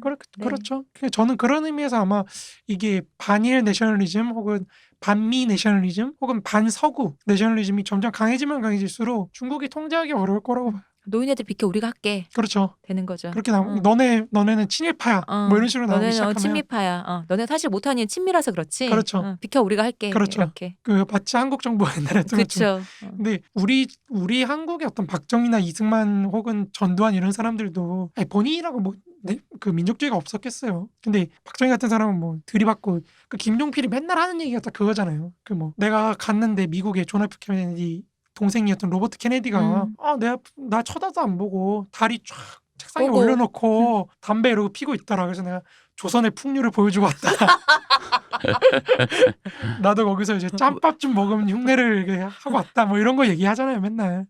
마찬가지겠죠. 그 사람들도 김종필이 인기 끌었던 게 민족주의 발언해가지고 뭐 그런 거잖아요. 근데 그 양반들도 그 자리에 가서 보니까 이게 내 맘대로 할 수 있는 게 아니잖아요. 세계에 그쵸. 어떤 여러 조건들이 있고 뭐 이러다 보면 그러면 이제 중국도 마찬가지. 중국도 지금 뭐 지네가 아무리 힘세다고 해도 이 세계 정세가 있고 또 여론이 있고 뭐 이러다 보면은 할 수 없는 그런 게 있는데 이제 그런 거 이제 민족주의적인 맥락 속에서 한 번에 저 자식들 친미네 이걸로 다 끝나버리면은 그러면 이제 중국 공산당이 무너질까요? 안 무너질 수도 있죠. 네. 왜냐면 천안문 보면 알잖아요. 네. 밀어버리면 그런 거에 대해서 아무런 그게 없는 거고. 음. 게다가 솔직히 우리야 뭘 한다 그래서 좀 그런 정도로 큰일이 생길 거면 미국이 뭐라 그랬잖아요. 중국은 뭐라 그럴 데가 없죠. 뭐라 그럴 사람이 없잖아요. 중국한테. 그렇지. 아니 그렇게 하면 뭐 예를 들어 우리 그 당시를 다룬 수많은 영화들을 보면 제일 많이 등장하는 대사가 미국이 가만히 있지 않는다. 지금 미국에서 각하 지금 그렇게 하시면 미국에서 지금 기자들이 외신이 이딴 소리 한단 말이에요. 그렇죠. 근데 이제 과연 중국이 그런 류의 눈치 볼 데가 없는 거지. 옆에 고나리라고 그래도 좀 잔소리라고 느껴질 만한 그것이 지금 걔네들 눈에 보이겠는가. 그렇죠. 그게 제일 큰 문제죠. 네, 그러니까 아마 탱크가 들어갈 거라는 거죠. 그렇죠. 네. 그 심슨의 그 유명한 그거 있잖아요. 천안문 광장의 그 비서 몇 월 며칠에 여기는 아무 일도 없었음. 그 유명한 그 심슨의 그런 거죠 뭐. 근데 웃긴 게 중국에서는 또 그 천안문 사건이 중국 민주화 세력이라고 하죠. 자유주의 세력 있잖아요. 네. 그게 대거로 좌파로 전향하는 계기였거든요. 그러니까 그때 왜냐면 노동자들이 희생이 됐잖아요. 결국에는 그 학생들 다 도망가게 해주고 뭐 제일 마지막에 깔려주는 게 결국 노동자들인데 거기서 이제 운동권들이 환멸을 느끼고 자유주의자 놈들 안 된다.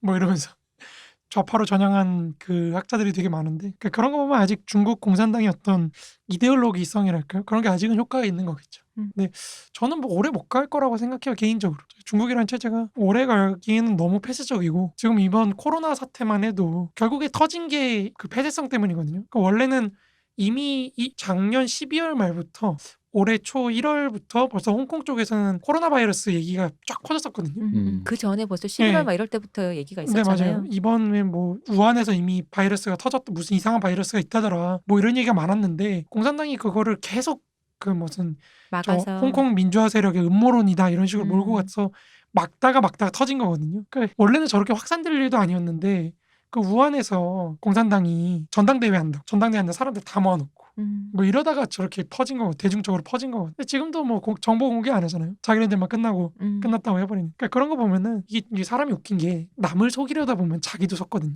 아, 그죠. 결국은 나도 그 말 네, 믿게 되거든요. 그 말 믿게 되거든요. 아, 그건 반대도 마찬가지죠. 그렇죠. 남을 속이기 위해서는 일단 나부터 속여야 그럼요. 그렇죠, 돼요. 그렇죠. 어. 그러니까 공산당이 사실은 제가 볼 땐 지금 그 상황이라는 거예요. 그러니까 홍콩이라는 게 중요했던 건 결국에 홍콩이 그런 중국의 정보들을 걸러줄 수 있는 역할을 했던 거거든요. 네. 그러니까 사람들이 홍콩을 통해서 중국에 투자를 했잖아요. 여기는 믿을 만한 곳이니까 네. 정보적으로. 그러니까 우리는 이 동북아 금융 허브론이 먹히지 않았던 건데. 근데 이제 홍콩이 그런 기능을 잃어버리면은 이제 내부적으로 믿을 데가 없는 거죠. 그쵸. 그럼 뭐 자본 투자나 이런 것도 잘 안 되겠고. 뭐 여러 가지 그러니까 미국이 갖고 있는 어떤 개방성과 그런 힘들을 중국이 갖지 못했기 때문에 저는 이게 결국 중국 자신들도 어떻게 시스템의 어떤 문제를 파악하는 데 있어서 굉장히 문제가 커질 거라고 봐요. 개인적으로. 옛날에 뭐 그런 얘기죠. 그래서 박스 차이나는 쉽지 않을 것이다 네, 라는 그렇죠. 얘기를 했었잖아요. 중국이 그러니까 제가 중국의 그 경제 개발을 높게 평가했던 거는 중국의 경제 개발이 의미가 있을지도 모르겠다라고 생각했던 거는 딱 그거예요. 왜냐면 중국이 미국하고 이데올로기적으로 싸울 수 있는 거는 딱 그거예요. 아까 대표님이 말씀하셨던 것처럼 좀 천박할지라도 돈 더 벌게 해주잖아. 그죠. 우리 중국 공산당이 전 세계 후진국들한테 권위주의면 어때? 독재 체제면 어때? 우리가 경제개발 지원해줄게. 딱 이건데. 그러니까 중앙아시아나 아프리카나 돈 뿌렸던 건데 그게 지금 다 실패했잖아요. 결국에는. 그러니까 그런 점에서 중국 공산당이 세계사적으로 의미를 가질 수 있었다면 다른 제3세계 지역들을 미국과의 어떤 투쟁 속에서 경제개발을 시킨다. 뭐 이런 거였는데 거기서 실패한 이상 뭐 중국의 어떤 역사적 의의는 굉장히 축소할 수밖에 없는 거고 지금 중국이 역사적으로 또 의의를 가질 수 있는 게 있다면 결국에는 제가 예전부터 말씀드렸지만 중국도 이제 미국처럼 내수로 굴러가는 경제 시스템을 만들려고 하는 건데 이게 이미 트럼프가 미중 전쟁 시작하고 나서부터는 사실 저는 어렵다고 봅니다. 미국이 갖고 있는 힘이라는 거는 뭐 지금 뭐 한번 들어가기 시작하면은 바이든이 뭐 친중이네 이런 얘기 있지만 그렇지가 또 않거든요. 또 미국 측도 민주당 측 얘기하는 거 보면은 작정하고 이건 한번 잡아야 될 때가 왔다 이렇게 생각하는 거기 때문에 미국이 그 네오콘들이 되게 잘못한 게 딱 그거거든요. 네오콘들이 원래는 특히 럼스페드나 이런 사람들이 당시에 되게 문제가 됐던 게 뭐냐면 중국이 이렇게까지 클 줄 몰랐다는 거죠. 그러니까 이라크나 중동에 신경을 썼던 게 그 럼스페드 당시 국방부 장관이나 이런 사람들이 했던 게 뭐냐면은 해군을 줄이는 거였어요. 그러니까 해군을 돈이 너무 많이 든다 이거죠. 그러니까 이것도 사실 좀 풀어가자면은 그 네오콘들 불칸 집단이라 그러거든요. 그 일군의 관료 무리들이 경제적으로도 연결된 게 많거든요. 그러니까 군수 산업이나 네. 이런 것들하고 연결된 게 많다 보니까 이 양반들이 이제 첨단 어떤 무장 이런 거를 또 육성한다고. 우리 토니 스타크가. 그렇죠. 그런 거죠. 이게 군대 숫자 줄이고 그쵸. 돈을 더 이렇게 많이 투자를 해가지고 좀 막강한 그런 맥락에 사실은 우리 주한미군 철수가 그래서 나온 거거든요. 왜냐면 한국에 주둔시킬 필요가 없다는 거죠. 아니 주일미군 있잖아. 주일미군이 와가지고 폭격을 하면 되고 그래서 이제 그때 나왔던 그 군사 개념이 타격대라는 거거든요. 이게 사실 옛날 로마 제국 때 나온 거예요.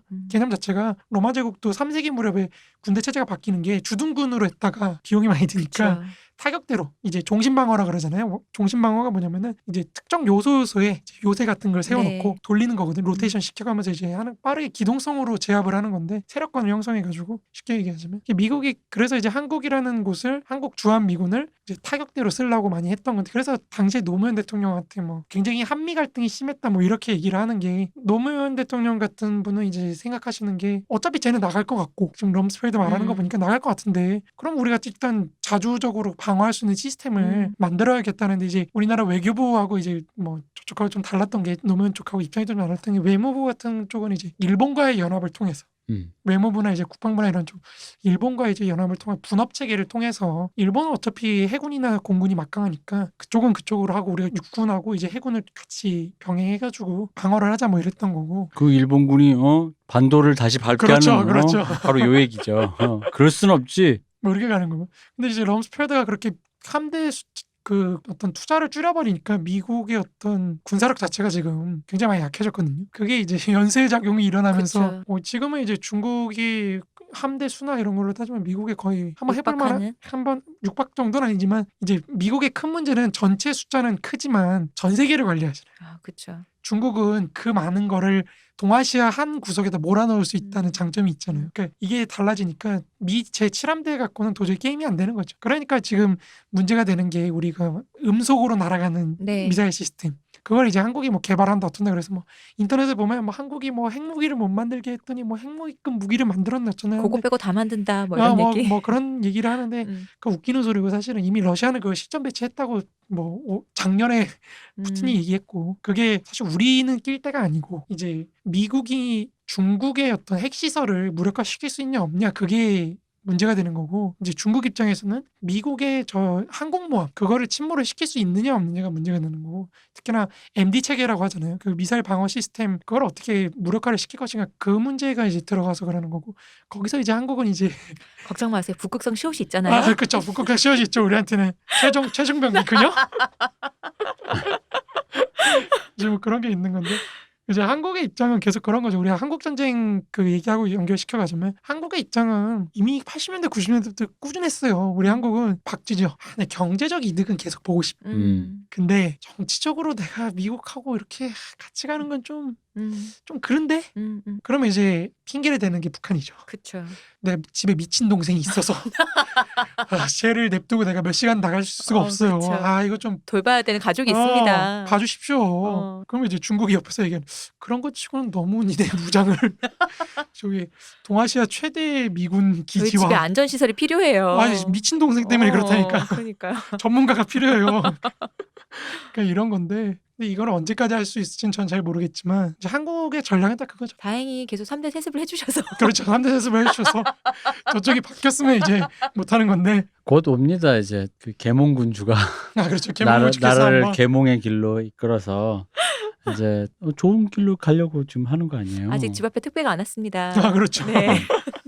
듣고 계시나요? 네. 그 계몽군주가 어떻게든 좋은 방향으로 이끌면 뭐 우리도 스스로 무장을 좀 내려놓고 그렇죠. 그러니까 이제 저는 한국 전쟁도 우리는 굳이 얘기할 게 없다고 저는 개인적으로 생각해요. 그러니까 일본한테는 이 동아시아에서 미국의 파트너가 일본이야 한국이야 이거 지금 따져야 되는 상황이라고 생각을 하니까 한국이 일본한테 뭐라고 할 수 있겠지만 우리는 중국한테 계속 상품 팔고 뭐 이럴 거면은 그냥 조용히 있는 게 저는 제일 좋다고 생각해요 개인적으로. 그렇죠. 근데 뭐 이제 더 이상 요즘 분위기는 중국과 무슨 거래를 한다라는 것 자체가 그렇죠. 위험이죠. 네. 이미 사실 삼성이 공장을 옮겼잖아요. 네. 중국은 신뢰할 수 있을 만한 경제 파트너로는 일단 전 세계에서 이제는 어느 정도는 이제 결론이 나온 것 같아요. 사람들이 그럼에도 불구하고 시장이라는 그 인구수의 그렇죠. 그 유혹에 이끌려서 자꾸 뭘 들어가는데 너무 크잖아요. 네. 들어갔다가 별로 좋은 꼴을 꼴을 본 기업이 거의 제가 보기에 없고 뭐 기술이나 뺏기고 말지 뭐 그치. 뭔가 어떤 제대로 된 파트너십이라는 게 이게 그런 거랑 똑같아요. 중국을 보면 어떤 느낌이 있냐면은 예를 들어 이런 거지. 시나리오 공모전이 있어.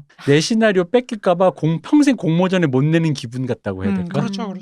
공모전 했다가 심사위원 중에 누가 내가 뺏겨가지고 그냥 내면 어떡해. 비일비재하니까. 사실 비일비재하고 걔네는 그냥 그렇게 할 사람들이고 그러니까.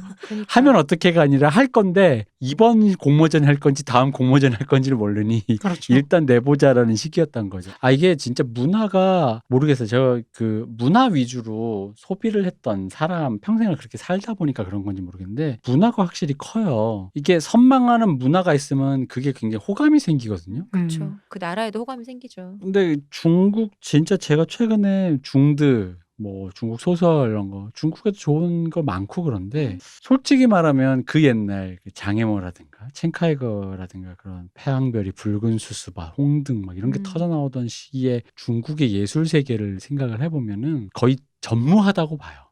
거의 맞아. 전멸. 그러니까 성공해서 솔직히 말하면 중국 공산당이 진짜로. 그때 무슨 4세대, 음. 5세대 영화 감독들 뭐 소설가들 뭐 죽이네 사네 막 이랬는데 성공했다고 보고 그러니까 그러다 보니까 호감 가지를 않으니까 뭔가 안 쳐다보게 되고 안 쳐다보다 보니까 이미지가 계속 그 고착 상태로 남아 있는 거예요. 사실 그렇잖아요. 중도 저도 지나가다 보니까 현대물 보니까 중국 많이 변했더라고요.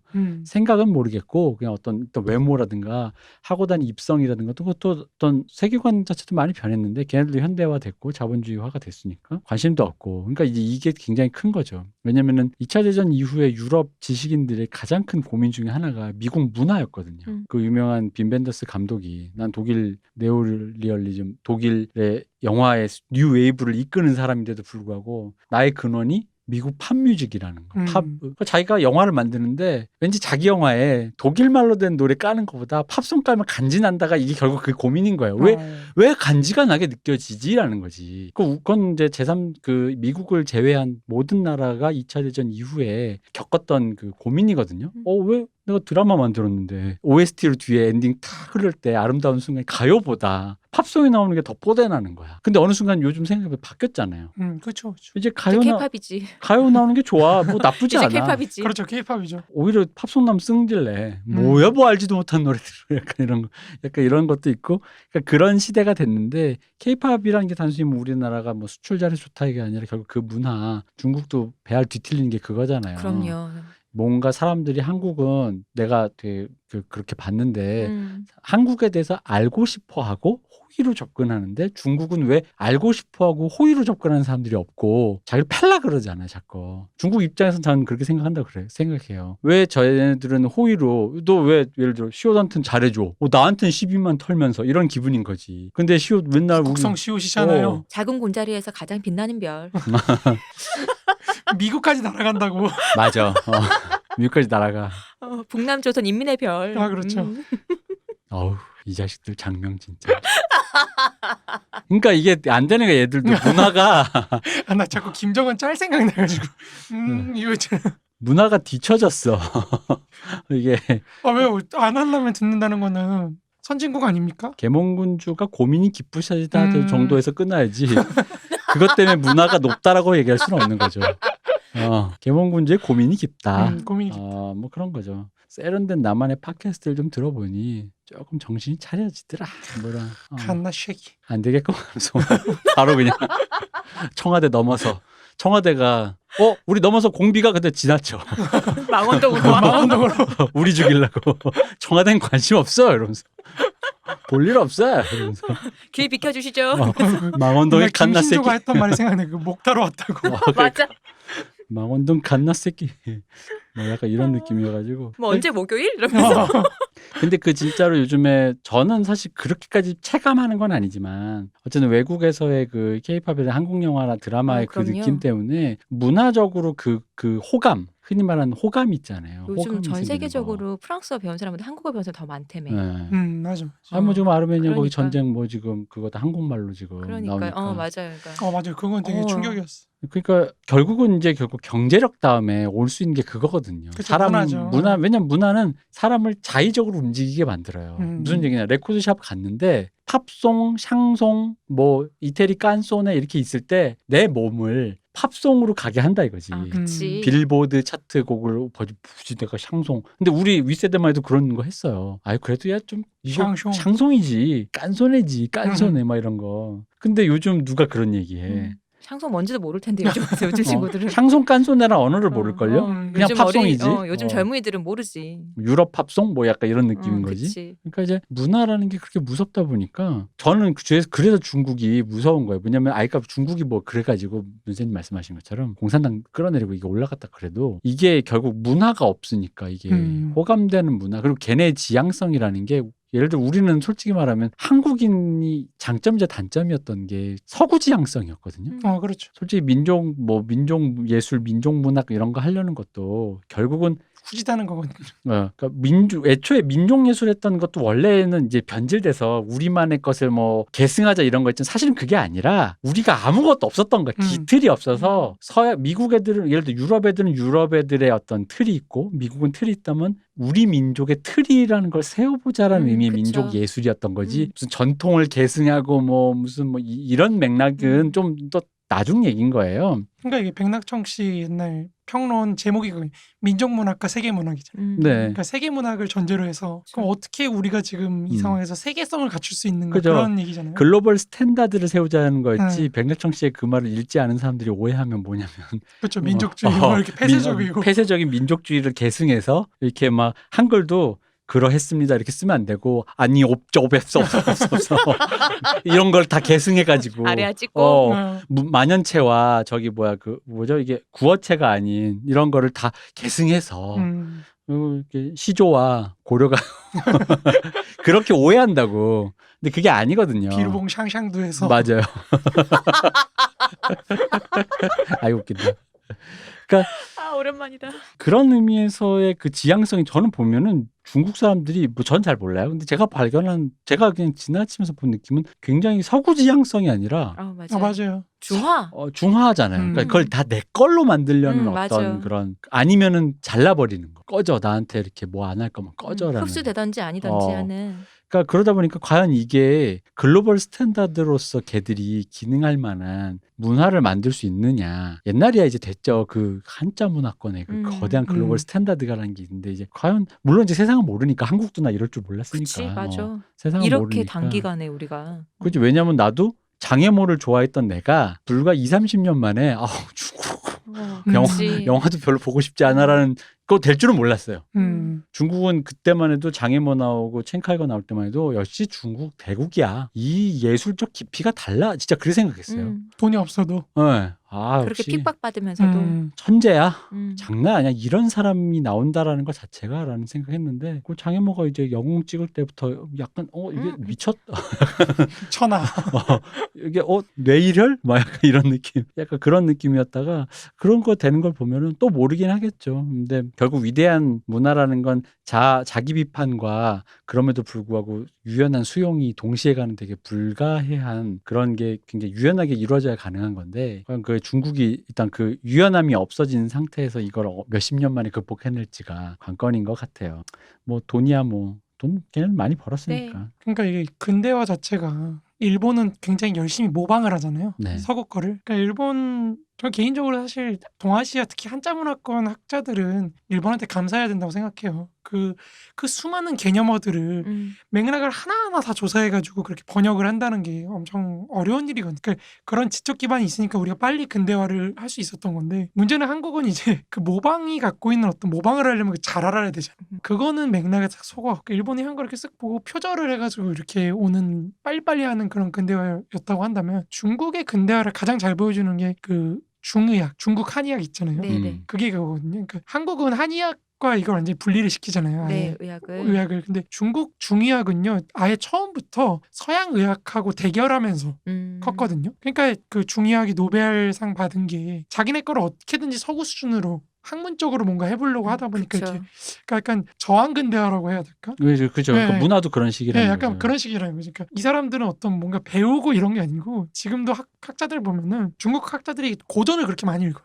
서양 고전을 그렇게 열심히 읽는데 그러니까 우리나 일본이 사실 고전을 읽는 걸 보면 학자들이 보통 그 맥락을 배우려고 많이 공부를 하거든요. 그래서 우리의 지금 현실에 어떻게 적용을 할 건가 개념을. 근데 그 사람들은 그게 아니고 이거를 어떻게 극복할 것인가를 놓고 자꾸 하니까 그러니까 예를 들어서 중국인 학자들이 법치라는 개념을 배우면 우리는 법치를 배우면 어떻게 사람들이 법치를 잘 할 수 있게 할까 이런 걸 많이 고민하잖아 한국인들. 근데 중국인들은 그 서구의 법치라는 개념을 해가지고 중국도 법치 국가라는 걸 얘기를 하는 거야. 우리도 이거 없는 거 아니야. 우리도 없는 게 아니라 우리도 법치야. 너네 똑같아. 그리고 너네 그렇게 잘난 거 아니야. 그게 맞아요. 뭐 이런 식으로 하다 보니까 그러면 사실 그 법치를 통해서 원래 개인의 자유를 보장해주고 이런 의미는 싹 사라지거든요. 법과 들어봤어? 그렇죠. 그래서 남보다 뛰어나면 웃긴 게 우리는 못 미쳤어. 우리는 이거는 예를 들어 우리 옛날 80년대 가요로 얘기하면 우린 참 사운드가 후진국인데 팝송은 정말 훌륭해가 아니라 중국 애들의 마음은 우린 이미 짱인데 니넨 우리를 보다 더 뛰어나네? 약간 이런 식으로 접근하. 그러니까 약간 태도가 다르더라고요. 그 맞아. 아니, 극복을 하려고 하니까 중국의 역사 자체가 이제 서구한테 좀 당한 게 있다 보니까 뭐 그런 것도 있는 건 알겠는데 그게 어떻게 계속 될지 잘 모르겠어요. 그러니까 이게 정말 미지수라는 생각이 들어요. 중국이. 근데 바로 옆에 붙어 있다 보니까. 그러니까 그렇죠. 그게 문제지. 그게 사실. 문제죠. 다른 그래. 거 문제야. 그게 문제지. 그리고 이렇게 이 미묘한 이 적대감이 제가 살아온 역사로 반추해보면 점점 커지고 있달까? 동아시아 삼국이 가진 서로에 대한 적대감이 그러니까 이게 언제까지 이러고 살 건지. 아니 옛날에 예를 들어 중국놈 떼놈이라도 중국이 한국에 가지는 건 물론 중국이 그때는 한국을 신경 안 썼으니까 그런 게 없었는데 중국이 한국에 가지는 이상한 적대감? 한국인이야 뭐 다 무시하는 사람들이니까 그쵸. 떼놈 로스케 쪽발이니까 우리 둘러싸고 있는 사람들은 그러니까 상관없지 뭐. 그래서 한국이 원래 그런 민족인데 뭐 됐어라는 건데 그 미묘함도 그렇고 그러니까 이게 좀 그래요. 그렇다고 해서 한국이 뭐 약간 주제 파악을 좀 해야 되는 게 지금 되게 잘 나가는 것처럼 보이지만 그렇죠. 그럼에도 불구하고 어딘가에 파트너이라는 걸 이렇게 약간의 그치. 그런 분수를 알고 덤벼야 되는데 이게 항상 그거죠. 야쿠자 조직에서 한 이제 좀 잘 나가니까 이제 우리 시오 이제 우리 나이트 한번 경영해봐 맞췄더니 이제 거의 그 나이트가 있는 지역구에 무슨 오야봉처럼 굴다가 보통 이런 주인공들이 급성장하다가 이제 마지막에 담궈지잖아요. 그렇죠. 약간 이제 그런 느낌이 될까봐 약간 그렇습니다. 그럼 뭐 어쨌든 간에 사실 옆에 붙어 있으면 지리적으로 또 가까우니까 이렇게 뭐 이렇게 잘 살면 좋은데 사람한테 잘 대해줍시다. 잘 살긴 긁는 것 같아. 어느 국적이 됐든 사람한테 잘해줍시다. 기본 예의를 갖고. 그렇죠. 그러니까 이번에 후쿠시마 그 방류 문제도 그 네. 제철이 됐느냐도 사실 그 이전에 이 정도 수준의 제철이가 러시아에서 동해로 오는 것부터 다 시작해서 하죠. 다 있잖아요. 그러니까 이게 애초에 맥락이 제철이 수준, 그 제철이 절차 그리고 그렇게 해서 어떻게 되었느냐 정보 공개 뭐 이런 거. 이런 게 이제 좀 돼야 되는데 갑자기 그렇게 돼버리니까 뭐랄까 러시아나 이런 걸 땐 얘기 없다가 이게 민족주의 탈을 쓰고 일본 사람들이 후쿠시마에 그거를 우리의 먹거리가 있는 동해와 여기에 태평양에 이렇게 이제 이런 식으로만 기사가 나오고 정보만 공개되면 우리 사회는 이제 발전할 수가 없잖아요. 뭐 저기 WTO 사무총장도 일본이 뭐 반대한다는데 아니 그렇게 지금 이렇게 싸우고 있는 판국에 일본이 찬성하면 그것도 웃기잖아요. 지지를 하면은. 그리고 대부분의 국가들이 지금 나이지리아 쪽 후보를 지지하고 있는 상황에서 그러니까 미국이 지금 한국 후보를 지지를 하는데 그게 사실 아시겠지만 뭐 다들 아시겠지만 트럼프가 WTO를 계속 욕했잖아요. 이거 중국 그쵸. 편향적이라고. 거기서 이제 한국이 사실은 대외적으로 비춰지는 모습이 굉장히 안 좋을 수 있고 미국 따까리다라고 그쵸. 솔직히 말해서 이렇게 보일 수 있는 건데 그거에 따른 비용이 아니라 그러니까 우리 일본을 공격한다. 그러니까 얘기를 이렇게 돼버리니까. 그러니까요. 이 단순한 이 그 로직을 좀 제발 좀 접고 이게 좀 잘 되는 길밖에 없는데 뭐라고 해야 될까? 우리 방송 진행하면서 하는 그 인종 농담 있잖아요. 제가 일본인이든 뭐 중국인이든 그냥 다 나오는 거 있잖아요. 뭐 쪽발이 로스케 뭐 다 나오는데 로스케. 아까 얘기했지만 이 사람 이게 이런 식의 얘기가 시니컬함이 안 나오는 이게 유머가 안 되고 재미없다가 돼야 되거든요. 아니 뭐 유머 잘 지르는데 뭐 오히려 그런 얘기하면 진짜 언피시한 거지. 11.6처럼 11.6의 그 다른 말처럼 이렇게 사그라드는 이렇게 사라지는 그런 날이 빨리 와야. 그래야 되는데 뭐 게다가 코로나가 더 그런 것도 있는 거예요. 코로나가 또 각 나라의 고립을 그쵸. 초래하다 그렇죠. 보니까 네트워크라든가 이런 거다 보니까 과연 이게 앞날이 아니 무슨 나라 걱정하다가 이제 전 세계 걱정을 하고 있어서 앞날이 풍전등화다. 하지만 그럼에도 불구하고 안전하게 다음 회 스타트업은 방영부는 꼭 제작진들 코로나 조심하면서 끝까지 만들어 주시기를. 특히 우리 지역시 조심하시고. 우리 남지역 코로나 걸리게 하면 나 진짜 쫓아간다. 아이고 그렇죠. 네, 네. 그렇습니다. 이 잡담이 또 오래. 그러게요. 또 오래 갔네요. 또 오래. 잡담이. 아유. 지난 시간에 이어서 1부는 또 이렇게 잡담으로. 이거 좋은 것 같아. 난 세상 잡담 재밌어. 우리 혹시 그거 아닐까요? 우리 저번 시간에 뒤풀이 끝나고 제가 말씀드렸던 것처럼 할 얘기가 너무 많은데 끝나고 뒤풀이 할 때 우리가 시간이 없잖아요. 맞아. 근데 그렇다고 저희가 뭐 또 따로 만나진 않잖아요. 맞아요, 녹음에. 그러니까 이런 얘기 하고 싶은 얘기가 많은데 그래서 우리 지금 녹음 때 푸는 거 아니야? 그럴 수도 있겠네요. 그쵸. 저희가 보통 가면은 한두 시간 길어도 뭐 이렇게 그러니까요. 2시간도 안 되니까. 할 말은 많은데 서로 막 묻고 싶은 것도 많고 듣고 싶은 말도 많은데 그거를 거기서 못 하니까 우리 지금 방송 중에 하는 것 같아. 짐도 안 아이고. 나가고. 이렇게 날로 먹으면 안 되는데. 하셔도 됩니다. 이게 뭐 날로 먹는 거예요. 네. 이거 많은 어떤 그런 근데 우리도 사실 뭐 우리 방송의 취지상 그래도 뭐라도 알려드립사 하는 의미로서는 잡담이 딱히 뭘 알려드리는 건 없고 그냥 에이 뭐 이런 건데 그래도 이런 걸 더 좋아하시는 분들도 계실 거라 생각하고 옆 테이블에서 이제 도란도란 얘기하는 거 듣는 그렇죠. 그런 기분. 이 진정한 시류 영합적인 어떤 그 뭐랄까 기획? 포장하지 마. 시류 영합. 포장하지 마. 맞아. 방송하기 싫어서 그랬어. 날로 먹고 싶어갖고. 오늘 노트북이 안 돼가지고. 네, 지금 노트북이 안 돼서 우리 안보대 대표님 끈 거 아닐까? 그럴 안 수도- 되네 이러면서 그러는 거 아니야? 키느적하고 계획 아닐까요? 끄고 그런 거 아닐까요? 끝냅시다. 네, 저는 저희 수령님이 주시는 박스 기다리고 있습니다. 새벽 배송 핵폭탄. 그렇지. 아니야. 현금 5만 원짜리로 넣어주십시오. 현금 현금 박스. 팬이어서 현금을. 달러로. 아니, 5만 원짜리 저 5만 환전하기 원짜리. 귀찮아요. 근데 그게 또 아닙니다. 주시는 대로 받겠습니다. 아니, 수령님이 구하기 힘들 수도 있잖아요. 그렇죠. 그러니까 주시는 내 대로 말이 그 받겠습니다. 말이야. 유로도 괜찮고요. 다 좋습니다. 그 프로세스가 좀 힘들 것 같아서 그쪽에서 달러는 하기에는. 찍으면 되거든요. 가짜. 달러 좋습니다. 그러면 저 환전을 갈게요. 괜찮습니다. 가짜라니까. 못 알아보게 찍어 왜 이래? 얼마나 정교하게 만드시는데. 맞아요.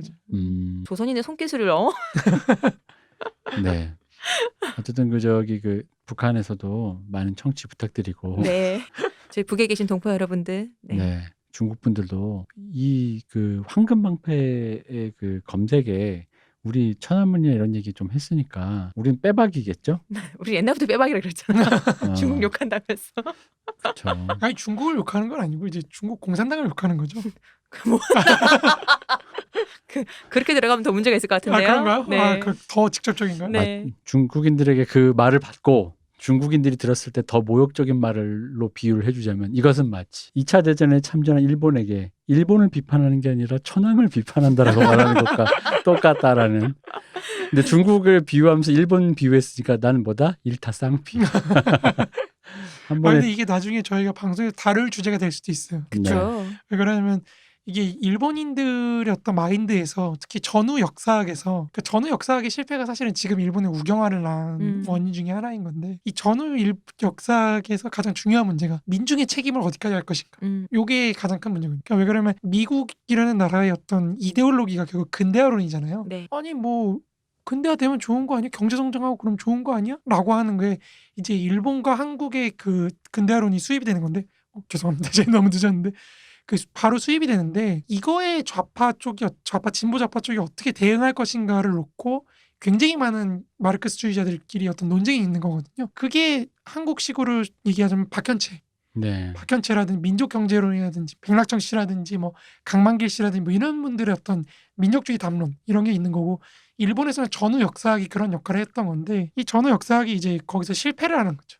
특히나 민중에 대한 책임을 물으려면 결국에는 민중을 그렇게 만들어 놓은 천황제를 비판을 해야 되는데 천황제 비판을 안 하고 이제 외부에서 그 문제를 해결하려고 하는 거죠. 자꾸 외부에서. 옛날에는 우리가 유일하게 근대화에 성공한 국가 일본 이렇게 생각을 했는데 그걸 뒤집어가지고 사회주의를 이룬 중국 그리고 실패하고 주체성을 잃어버린 일본 이걸로 비판을 하는 거거든요. 근데 이제 그러다 보니까 이제 일본의 좌파가 갖고 있는 어떤 특유의 그 굴절들 있잖아요. 사상적 굴절들이 그런 맥락을 거치면서 형성을 되는 건데 저는 이제 그거를 우리가 한번 짚으려고 지금 이걸 깔고 들어가는 거라고 말씀드리고 싶습니다.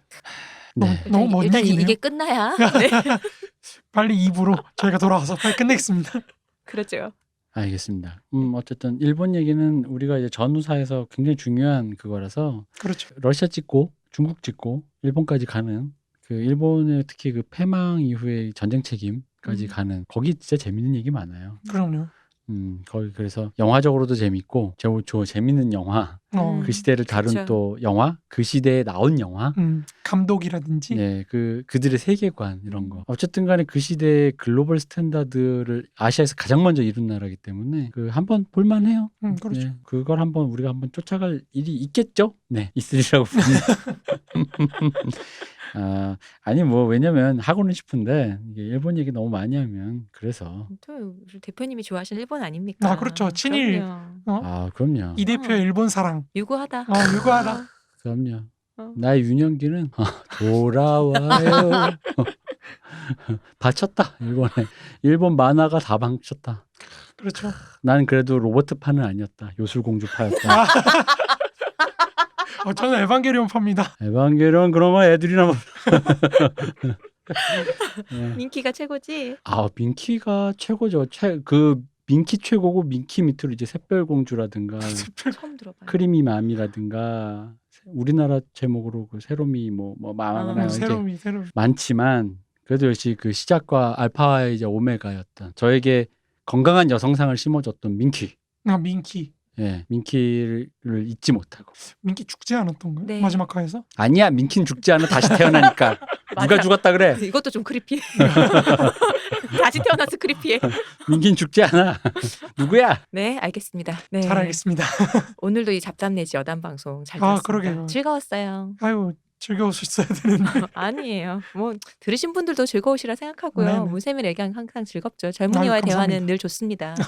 갑자기 왜 사실인 것을요. 문세님 고생하셨어요. 고생하셨습니다. 이 대표님 고생하셨습니다. 수고하셨습니다. 감사합니다. 쉬우셨습니다.